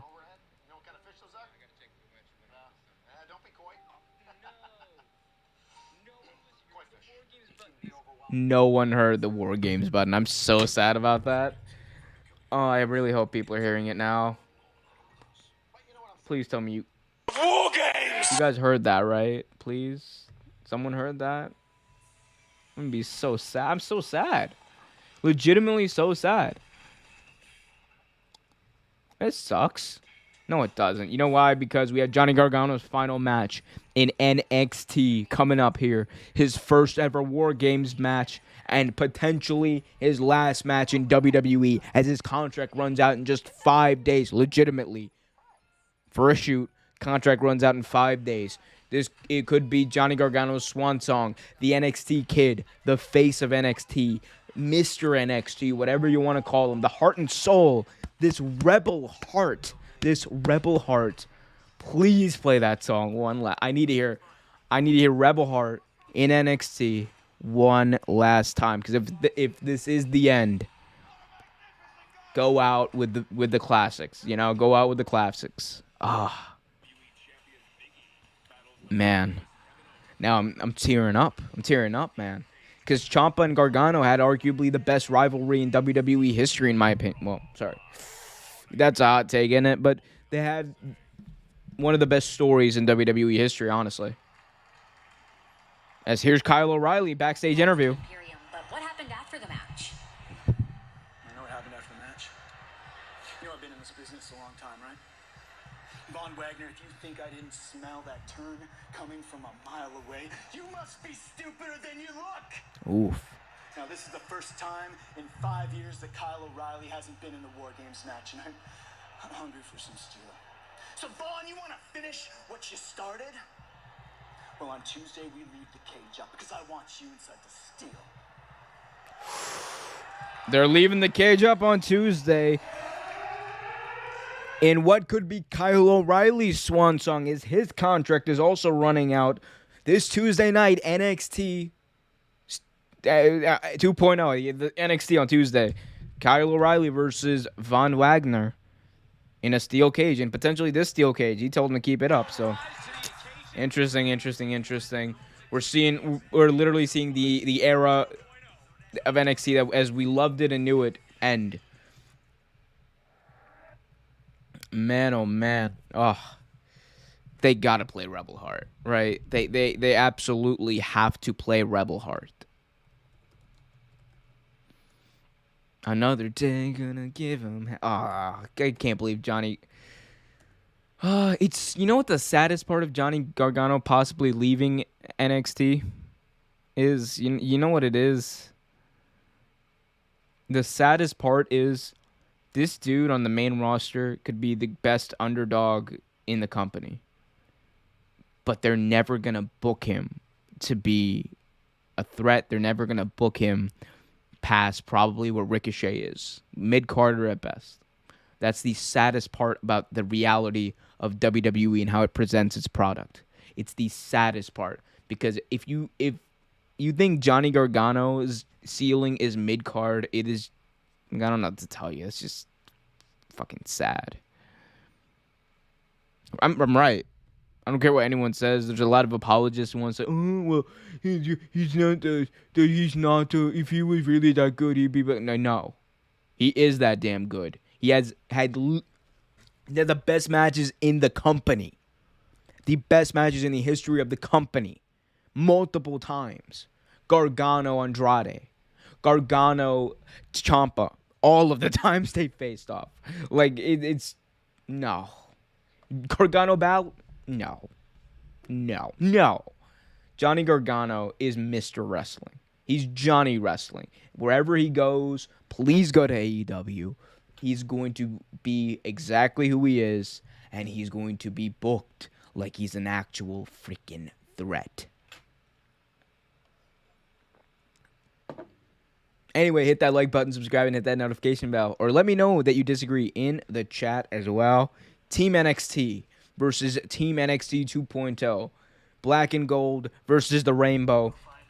Something's got to give in Johnny Gargano's first ever WarGames match and his final match, allegedly, in WWE before his contract runs out in 5 days.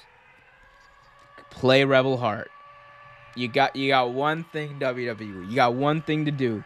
Play Rebel Heart. War Games.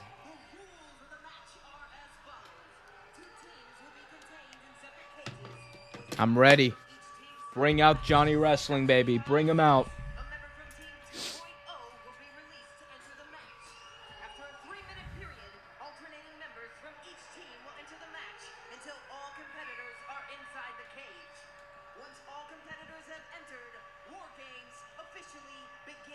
War Games.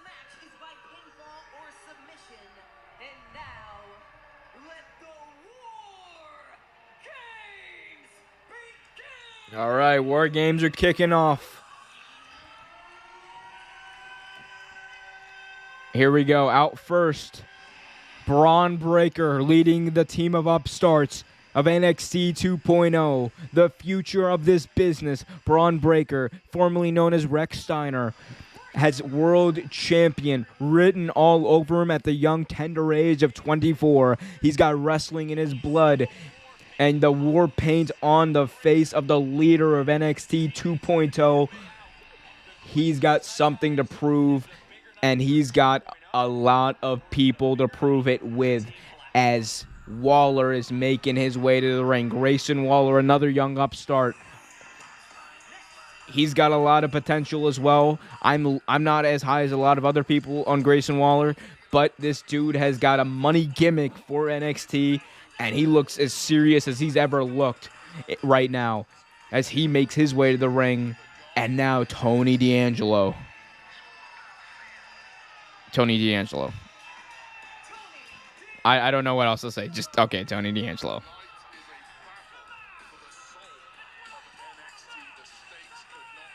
Come on. Gabagool.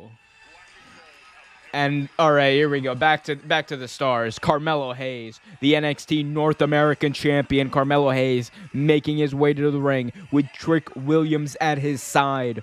Carmelo Hayes is part of this young upstart NXT. He's part of the future of, as Booker T would say, this business. And he is out to prove not only can he hang, but him, Braun Breaker, Grayson Waller, not Tony, they are this business now.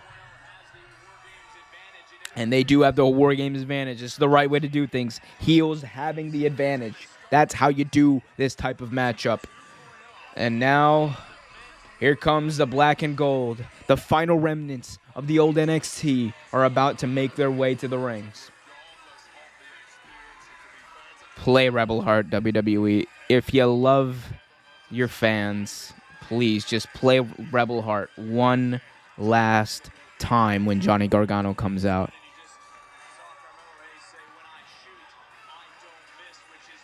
And Carmelo Hayes will start off WarGames for the heels, it looks like. As he's waiting in the ring, everyone else is in the cage. Ciampa, the NXT champion, Tommaso Ciampa making his way to the ring.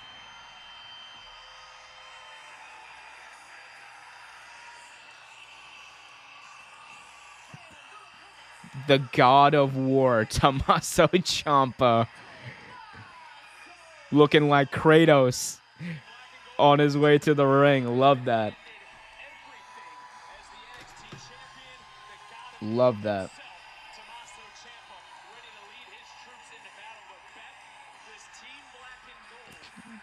Ciampa showing the young upstarts, I'm still the NXT champion. I'm still here, baby. You're going to have to get through me eventually. But right now, it's the battle for the soul of NXT. Next, coming out, Pete Dunne. Just re-signed with WWE. He's here for the long haul, but he's also been here for a while. And he's out to tell these young kids, it's my time. Before, people were saying, I'm the future, I'm the present. He wants people to know that, and he's out to prove that right now is Pete Dunne.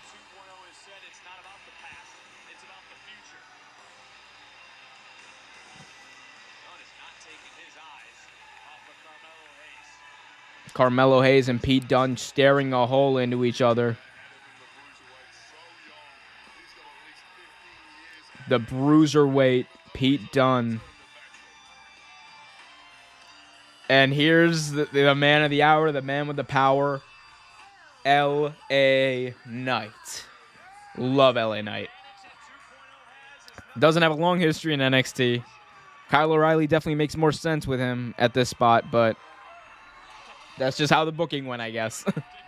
But here comes L.A. Knight, and he's going up in the cage, and that means there's only one person left. WWE, please love your fans. Give me Rebel Heart. Come on. Come on. Do it. Yes!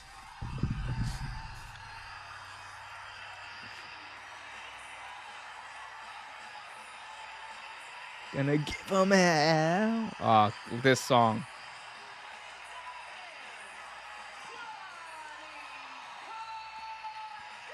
The emotions running wild on the face of Johnny Gargano.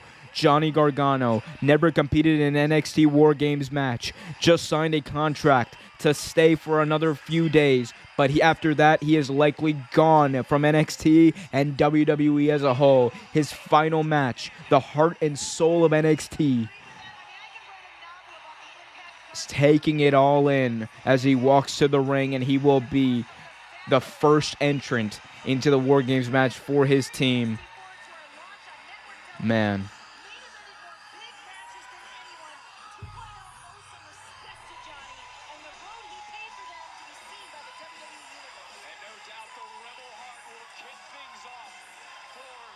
I love that song. The nostalgia.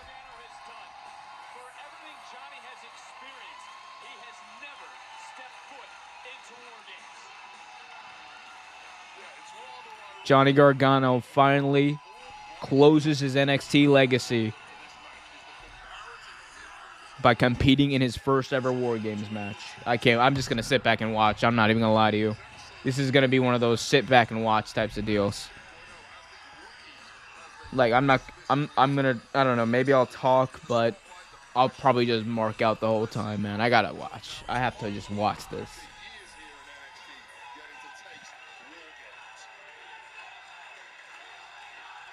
Here we go, Johnny Gargano with Johnny Wrestling chants in the Capitol Wrestling Center.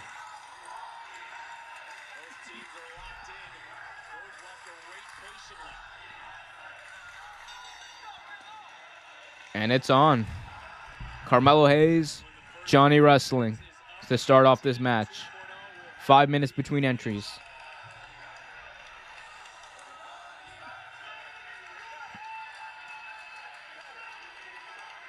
And take a look, trending number 1, NXT WarGames, and it's all about the men's WarGames matches. Johnny Gargano getting his hands. Johnny WarGames chants. Love to see it. Gargano's going to have 5 minutes right now to physically, mentally dissect and pick apart the North American champion. The question is, what happens after that 5 minutes? And remember, Team NXT 2.0, the young upstarts, the heels, have the advantage here in this match. The one-person advantage.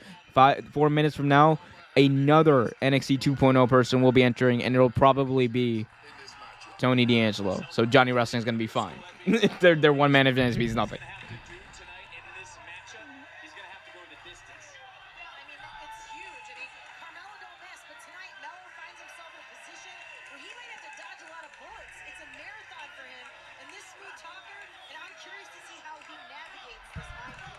There we see Trick Williams, of course, on the outside of the cage, shouting what we would assume to be words of encouragement to Carmelo Hayes as that clock continues to tick. And Johnny Gargano maybe has just seen the clock that's now just over 3.5 minutes because he realizes what's going to happen. Headlock here by Hayes. Again, I'm just going to probably sit back and watch this one. Like, this Johnny Gargano's possibly last match in NXT. His last match in NXT. See Gargano, calm, cool, collected. Carmelo Hayes pacing back and forth with a nervous energy. Gargano's been in these high Johnny, oh my God, Carmelo Hayes is so talented. We hear the 50-50 split in the NXT universe as Carmelo Hayes with the upper hand, but now Gargano trying to turn things around rather quickly. Oh my God, these guys are great. Johnny Gargano, oh my God. Pay this man, WWE. Please, pay this man.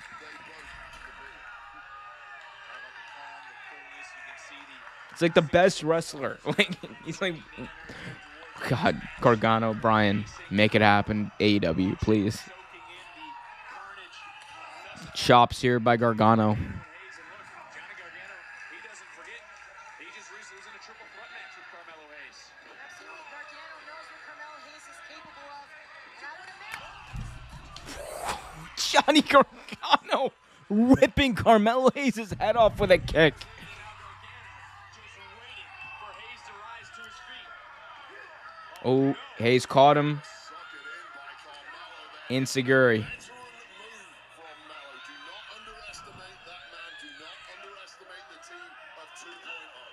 There's the leader of the new school. Look at Oh my God. Gargano had it countered. Able to land back on his feet.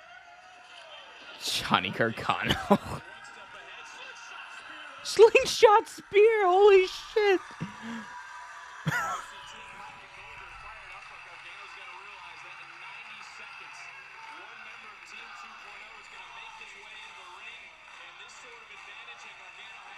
Johnny Gargano's great, man. I don't know what else to say. This dude is just great. His eyes are glued on the action here in WarGames. Hayes a little extra off the top.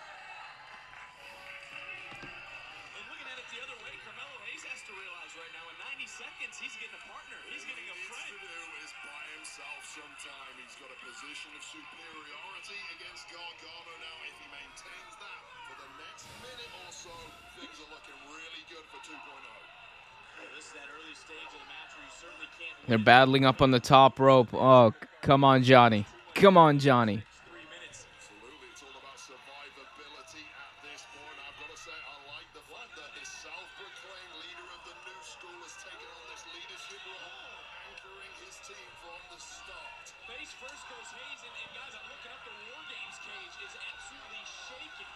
As Gargano looking out and realizing he's got 30 seconds. Johnny Gargano 30 seconds away from being at a one-man disadvantage, with likely Tony D'Angelo coming in. You would think it would be Tony D. But is that really an advantage? Johnny Gargano! He just hit a cage walk power bomb? Is that what I call it? I don't even know what to call it.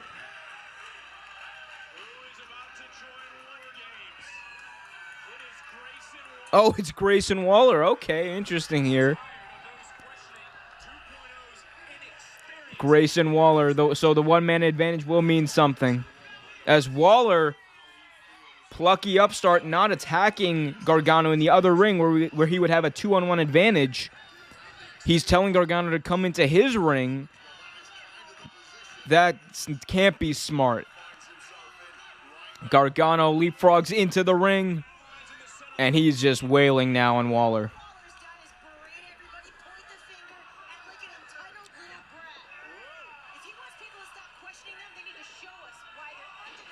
Nice suplex by Waller. Showcasing his abilities at this juncture as Waller fresh entering the matchup. I personally take issue with the negative slant that is getting put on the superstar. Johnny Gargano. Oof. Backbreaker by Waller. Elbow to Gargano.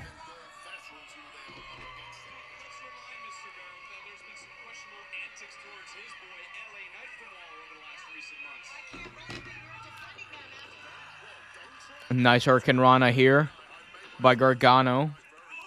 Kick by Gargano to Waller. Now attacking. Oh, the 2-on-1 advantage is it's taking over Johnny Wrestling right now. I almost called him Johnny G. Well, he is a Johnny G, but not my Johnny G. Big shout out to my Johnny G in law school right now. Johnny Gargano himself losing the NXT WarGames advantage last week against Braun Breaker. This is why he's in this position. 1 minute 24 until the next competitor comes in. It's Johnny G. I think Johnny Wrestling's busted open. He's bleeding. Gargano's bleeding.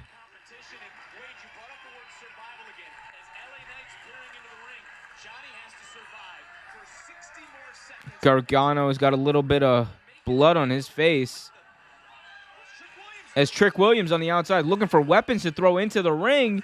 Trick Williams launches. Oh! He launched a chair into the ring and it almost hit Grayson Waller. And Gargano now grabbing the steel chair. But Hayes and Waller are right on top of it. They don't allow Gargano to take any advantage.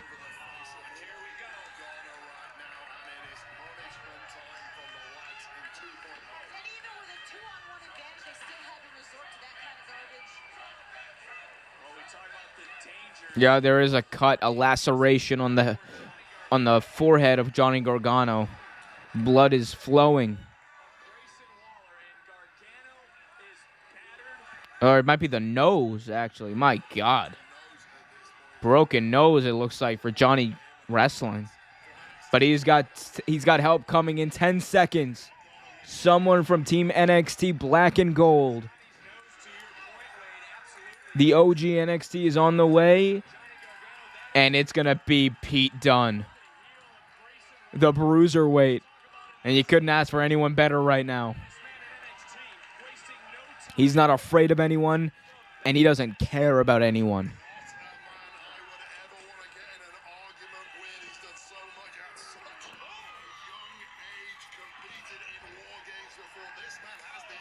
My God.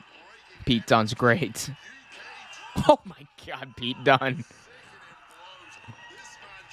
He's a maniac. Hyperextension is his specialty. Was there ever a man more born for WarGames, the chaos and destruction than the Bruiserweight Pete Dunne? The X-Plex from Pete Dunne, and all this has done is allowed Gargano, busted nose and all, to regroup himself. But look, as you mentioned, Wade, Pete Dunne, he loves to inflict pain. Pete Dunne looking to... Oh, he's doing it. Pete Dunne wrenching back the fingers of Waller. He's bending him back in between the cage. Oh, my God. Pete Dunne, you maniac. You sadist. Yeah, there won't be many TikToks for Waller after that. Ooh, nice kick there by Gargano.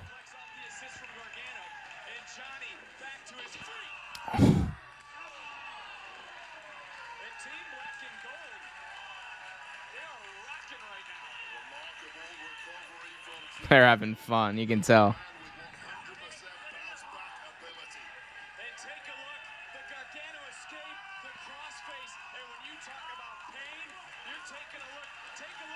Oh my God. Crossface by both men, and they're just stomping at each other's opponent's head. Oh my God. Oh, this is great.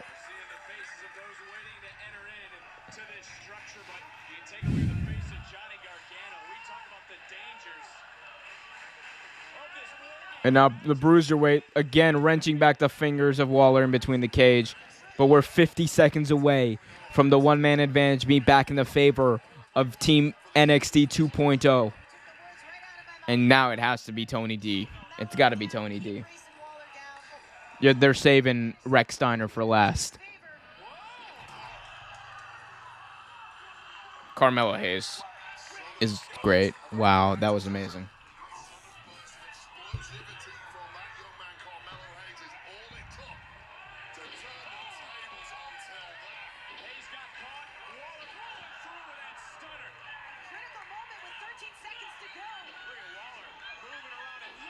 Waller with a big stunner there on Johnny Gargano.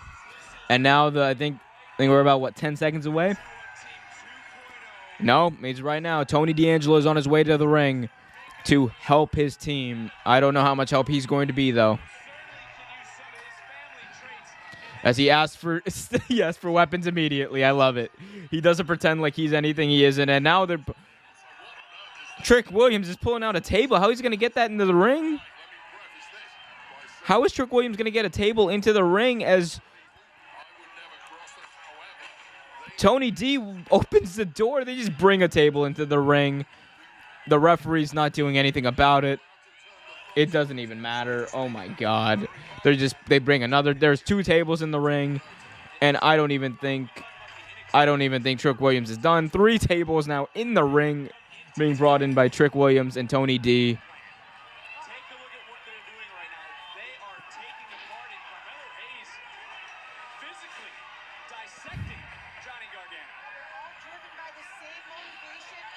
What is it? They're bringing trash cans. Trick Williams is literally bringing everything from under the ring into the ring. Like, he has not stopping. He's just throwing stuff. Crutches. Gatorade bottles. We're looking for anything. Is that a chain? He's going underneath. What's he looking for? He's going deep underneath. What's he pulling out? There's somebody down there. Oh my God.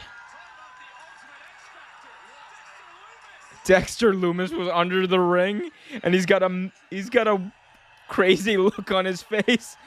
Gives a thumbs up to his father-in-law, Johnny Wrestling.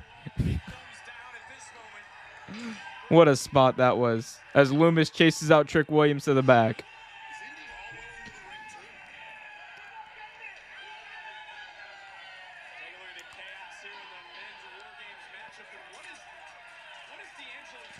Tony D, I think, trying to lock the ring, or lock the door to try to avoid the remaining 2 members of NXT 2.0 or NXT Black and Gold from coming in, and he locks the door with a chain and lock.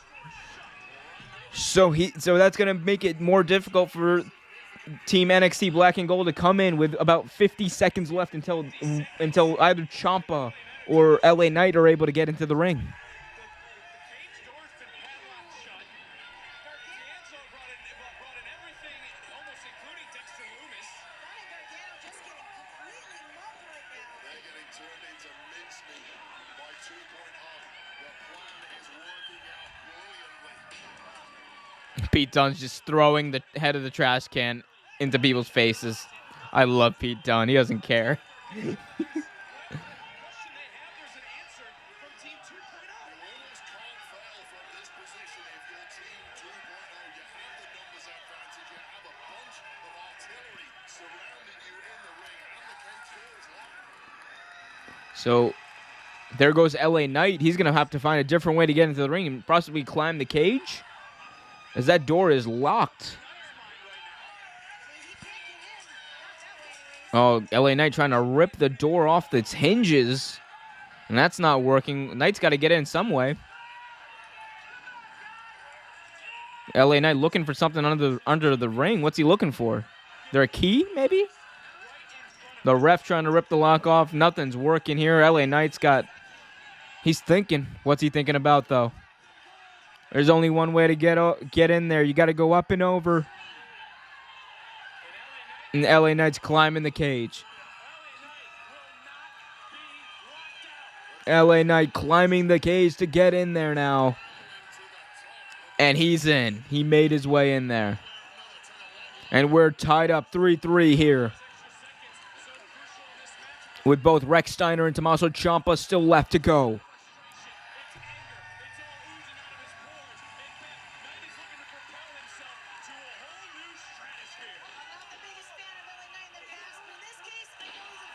Reverse cutter by LA Knight.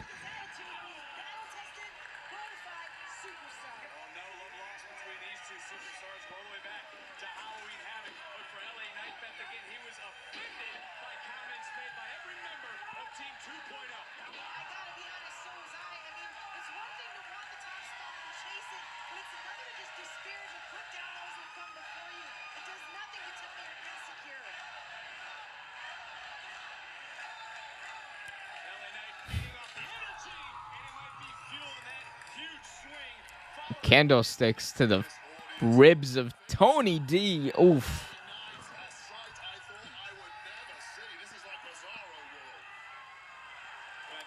Knight now picks up a trash can. Lids Waller. Oh, God. He's making some music.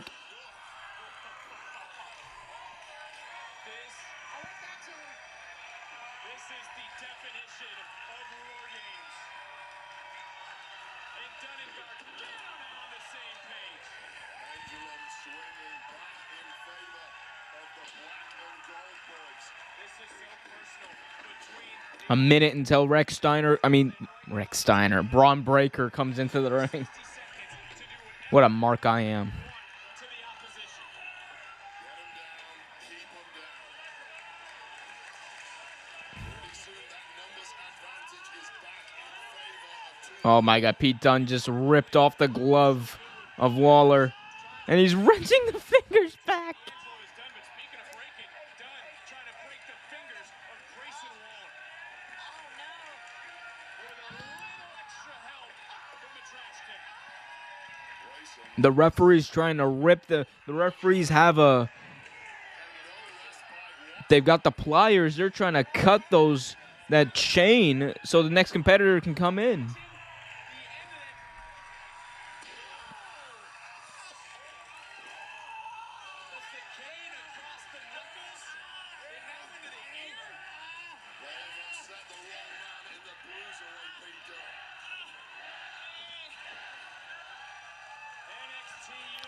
My God, the babyface are just absolutely destroying the team NXT 2.0.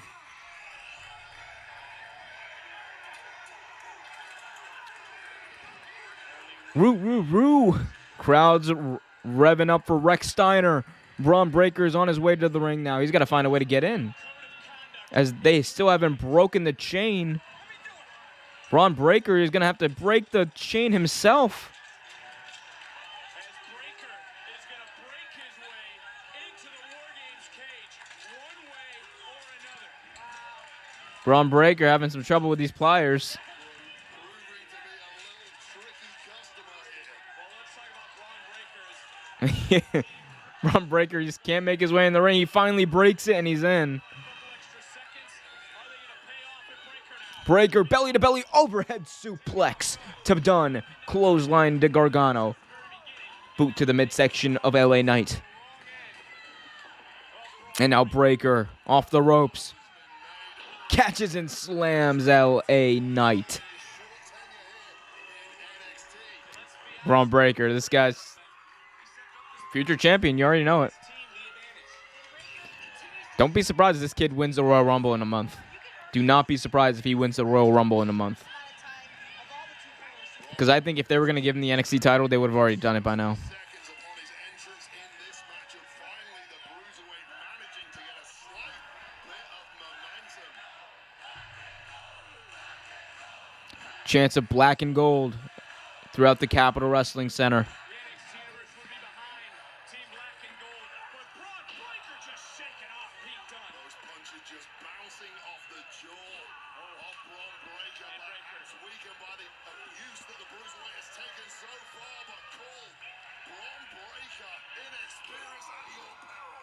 And look, Breaker has not wavered in his claim. He wants one thing as he stares up at Tommaso Ciampa. That's the NXT title. Well, he proclaimed that he wants to win that NXT Championship, or he will die trying, as we take another look at this effortless explosivity from Braun Breaker against the Bruiserweight, followed by raw power, taking out the entire Black and Gold team. You have to think, if his team is victorious tonight, i.e. Braun, it only strengthens his claim to a rematch down the line with Tommaso Ciampa for the NXT Championship. Speaking of Ciampa facing his cage, it ain't long till he's involved. And again, the NXT Universe trying to will on Team Black and Gold as Braun Breaker, way to put it, Beth, changed the game as soon as he entered into War. Still have Tommaso Ciampa to enter. Breaker, he's incredible, but there's still a numbers advantage going on right here. Tommaso Ciampa is currently locked up in a cage, and I have a feeling things are going to shift very quickly the second he leaves. Yeah, and you got to think for Ciampa, this is the longest 60 seconds of his life. As those 60 seconds have dwindled away, the evil thoughts that have been in Ciampa's mind.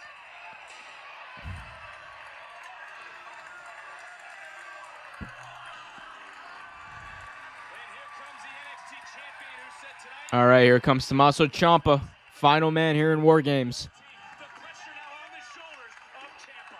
Is the god of NXT. 4-on-4, and now the match can truly take place. Pinfall submission in one of the rings.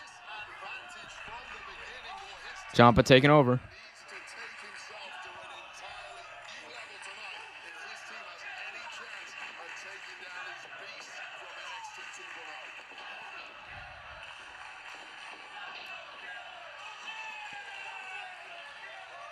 Tommaso Ciampa, a ferocity unlike any other superstar. Experienced in war games. Ciampa's like taking everyone out. Literally took out all 4 people by himself, and that's why he's the NXT champion.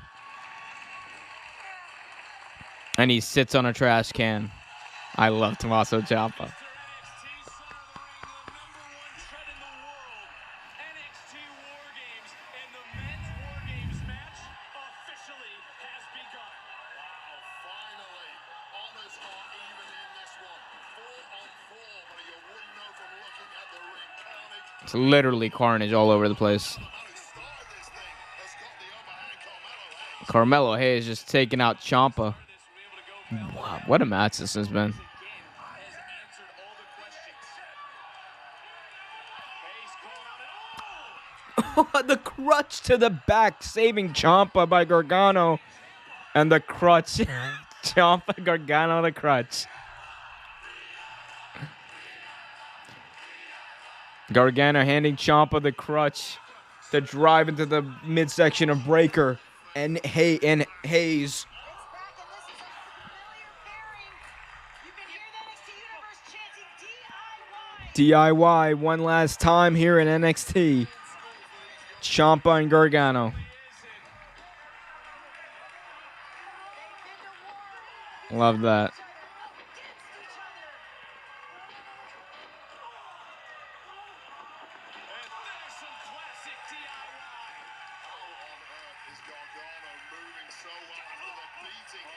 Breaker slams Gargano onto Ciampa.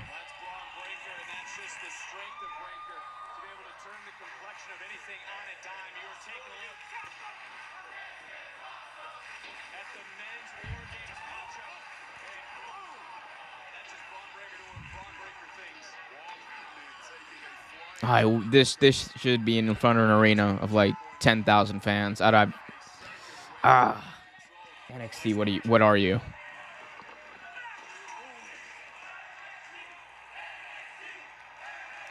Fuck 10,000. Like, okay, like you couldn't book like a 4,000 seat arena for this. Like, come on. It's Gargano's last match.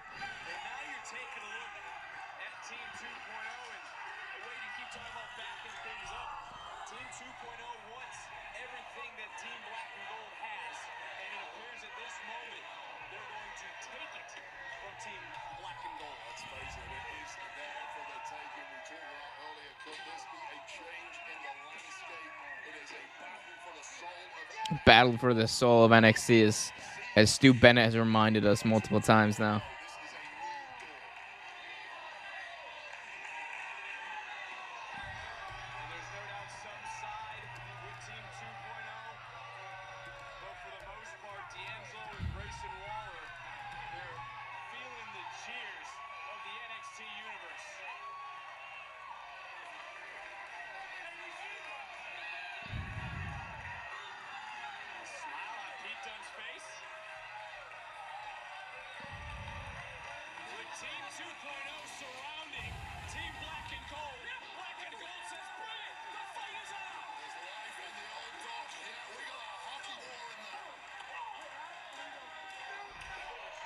WarGames is on, baby.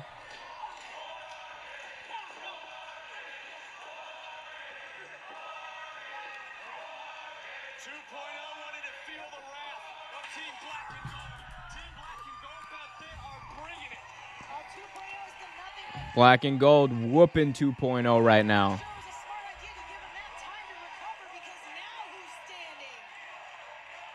Oh. Wow, this is, oof. It's just a beatdown now on the young kids.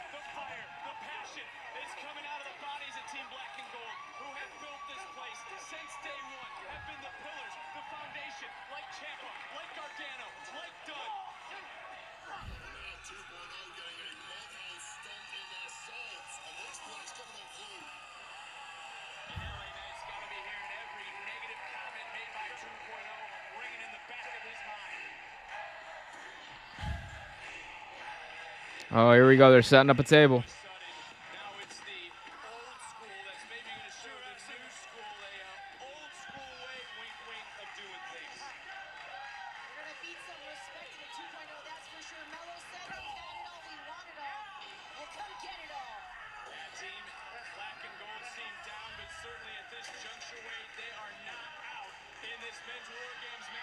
Oh, God, no. Gargano driving Carmelo Hayes' head right into a trash can.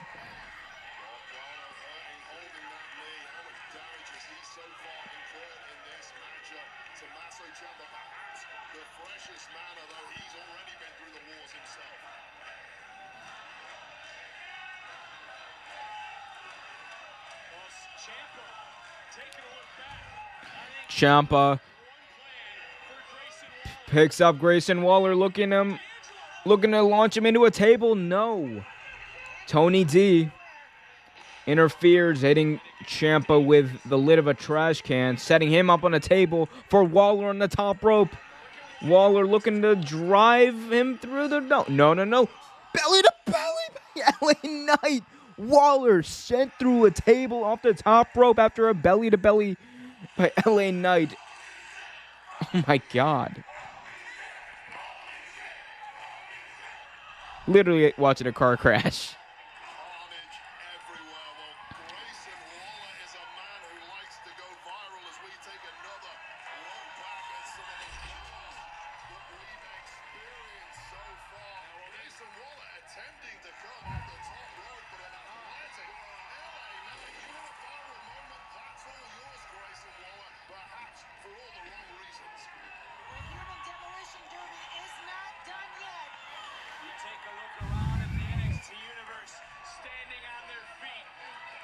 introducing one hell of a main event as one more time. Gargano and Dunn working together as a team.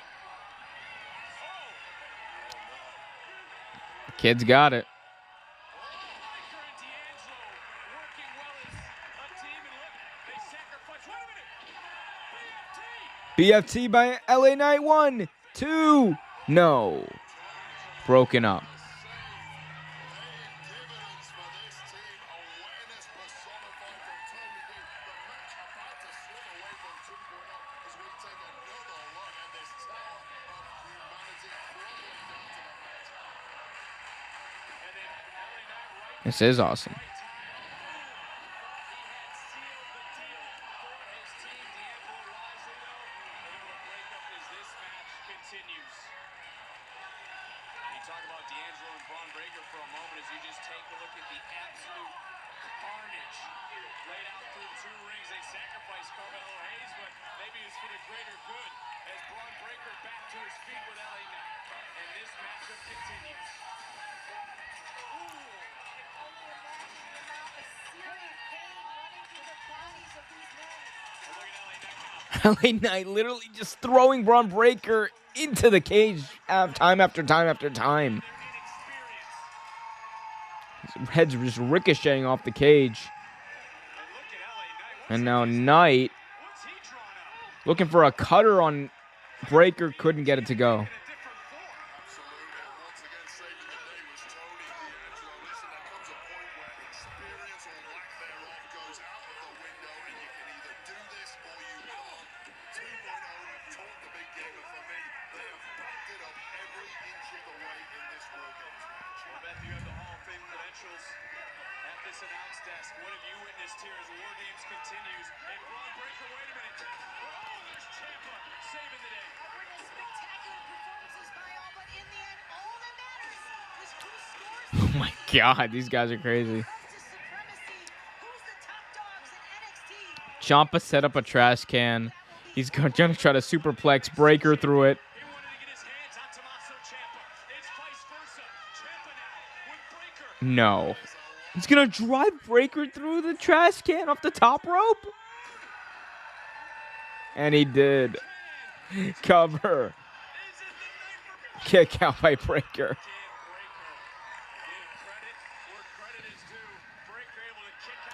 These guys have absolutely been killing each other for the past 30 minutes.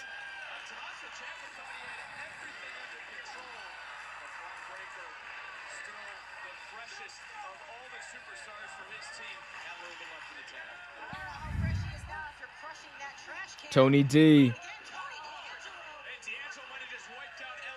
takes out LA Knight. And now he's setting up another table, telling Waller to go up.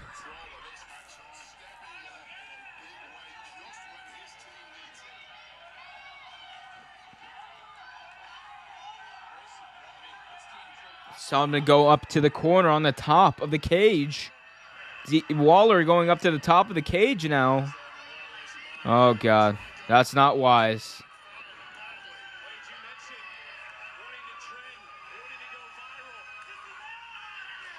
Saying this is our house now. Grayson Waller driving his elbow through the heart of LA Knight and through a table.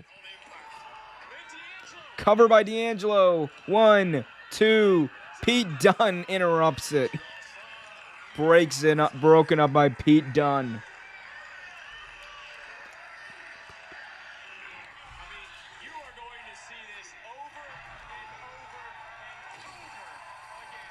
My gosh. Look at the amount of hang time on this elbow, the height crashing down across LA Knight's chest. Oh, this match is so good. Tony D'Angelo just pulled a crowbar out from somewhere. I have no idea how that got there. Strikes me as the kind of man who knows how to handle a crowbar, but then when you've got Pete Dunne staring back at you with a kendo stick, it's kind of redundant. And Pete Dunne's a man who knows how to handle the kendo stick. They now going right toward wearing out Carmelo Hayes. Oh my God, Pete Dunne's just absolutely brutalizing Carmelo Hayes with that kendo stick. Oh my, Pete Dunne. He's so good. Ouch. Not only that, adding a trash can to the equation spells trouble. Once again, just Pete Dunne just broke that trash can over Carmelo Hayes. My God, how do you break a trash can? Well, just like that.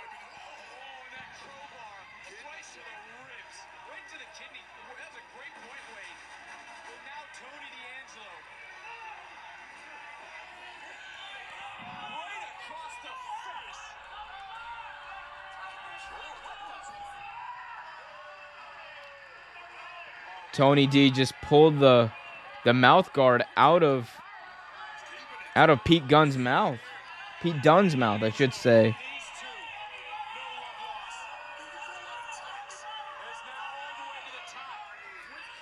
Oh my God, what's he doing? That took Pete Dunne out of it. He's done. Literally and figuratively. This is the men's WarGames match. This carnage is what we expected. This chaos is what we thought. And we all believed Braun Breaker and Tommaso Ciampa at some point would be slugging it out. I have serious questions about the future health of the bruiserweight Pete Dunne after that. Ciampa and Breaker are literally going blow for blow on each other. Move for move.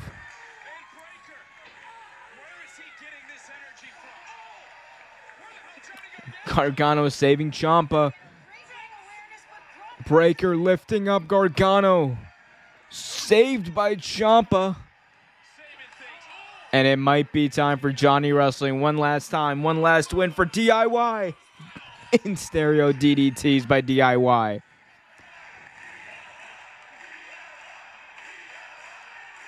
And the DIY chants thundering through the Capitol Wrestling Center. Gargano taking what could be one final look into the crowd. DIY. Cover, double cover here by DIY. 1, 2, 3. No! Carmelo Hayes breaks it up. He pulls the referee out of the way. Brilliance from Carmelo Hayes. Absolutely great job by him. He's not letting it go that easily. A low blow to Gargano. Carmelo Hayes smiling all the while.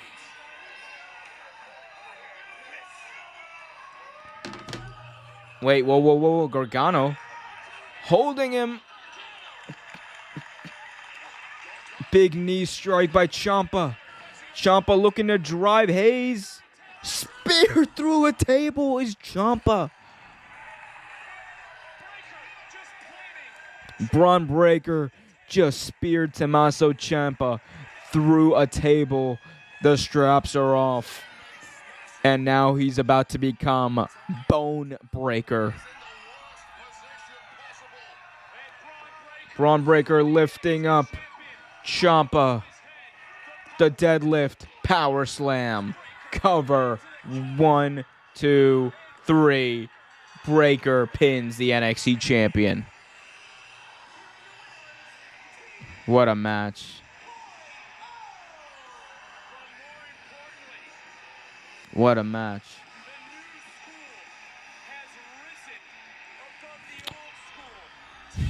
New is better, and that's what we found out here tonight on NXT WarGames. I've been Omar Q for Real Take Sports. Fun night, fun time. Like, share, subscribe. Follow us on Twitter at Real Take Sports. Real Take Sports Talk on Facebook and Instagram. Patreon.com/Real Take Sports. RealTakeSportsTalk.com. RealTakeSports.com, I should say. In the meantime, keep it real.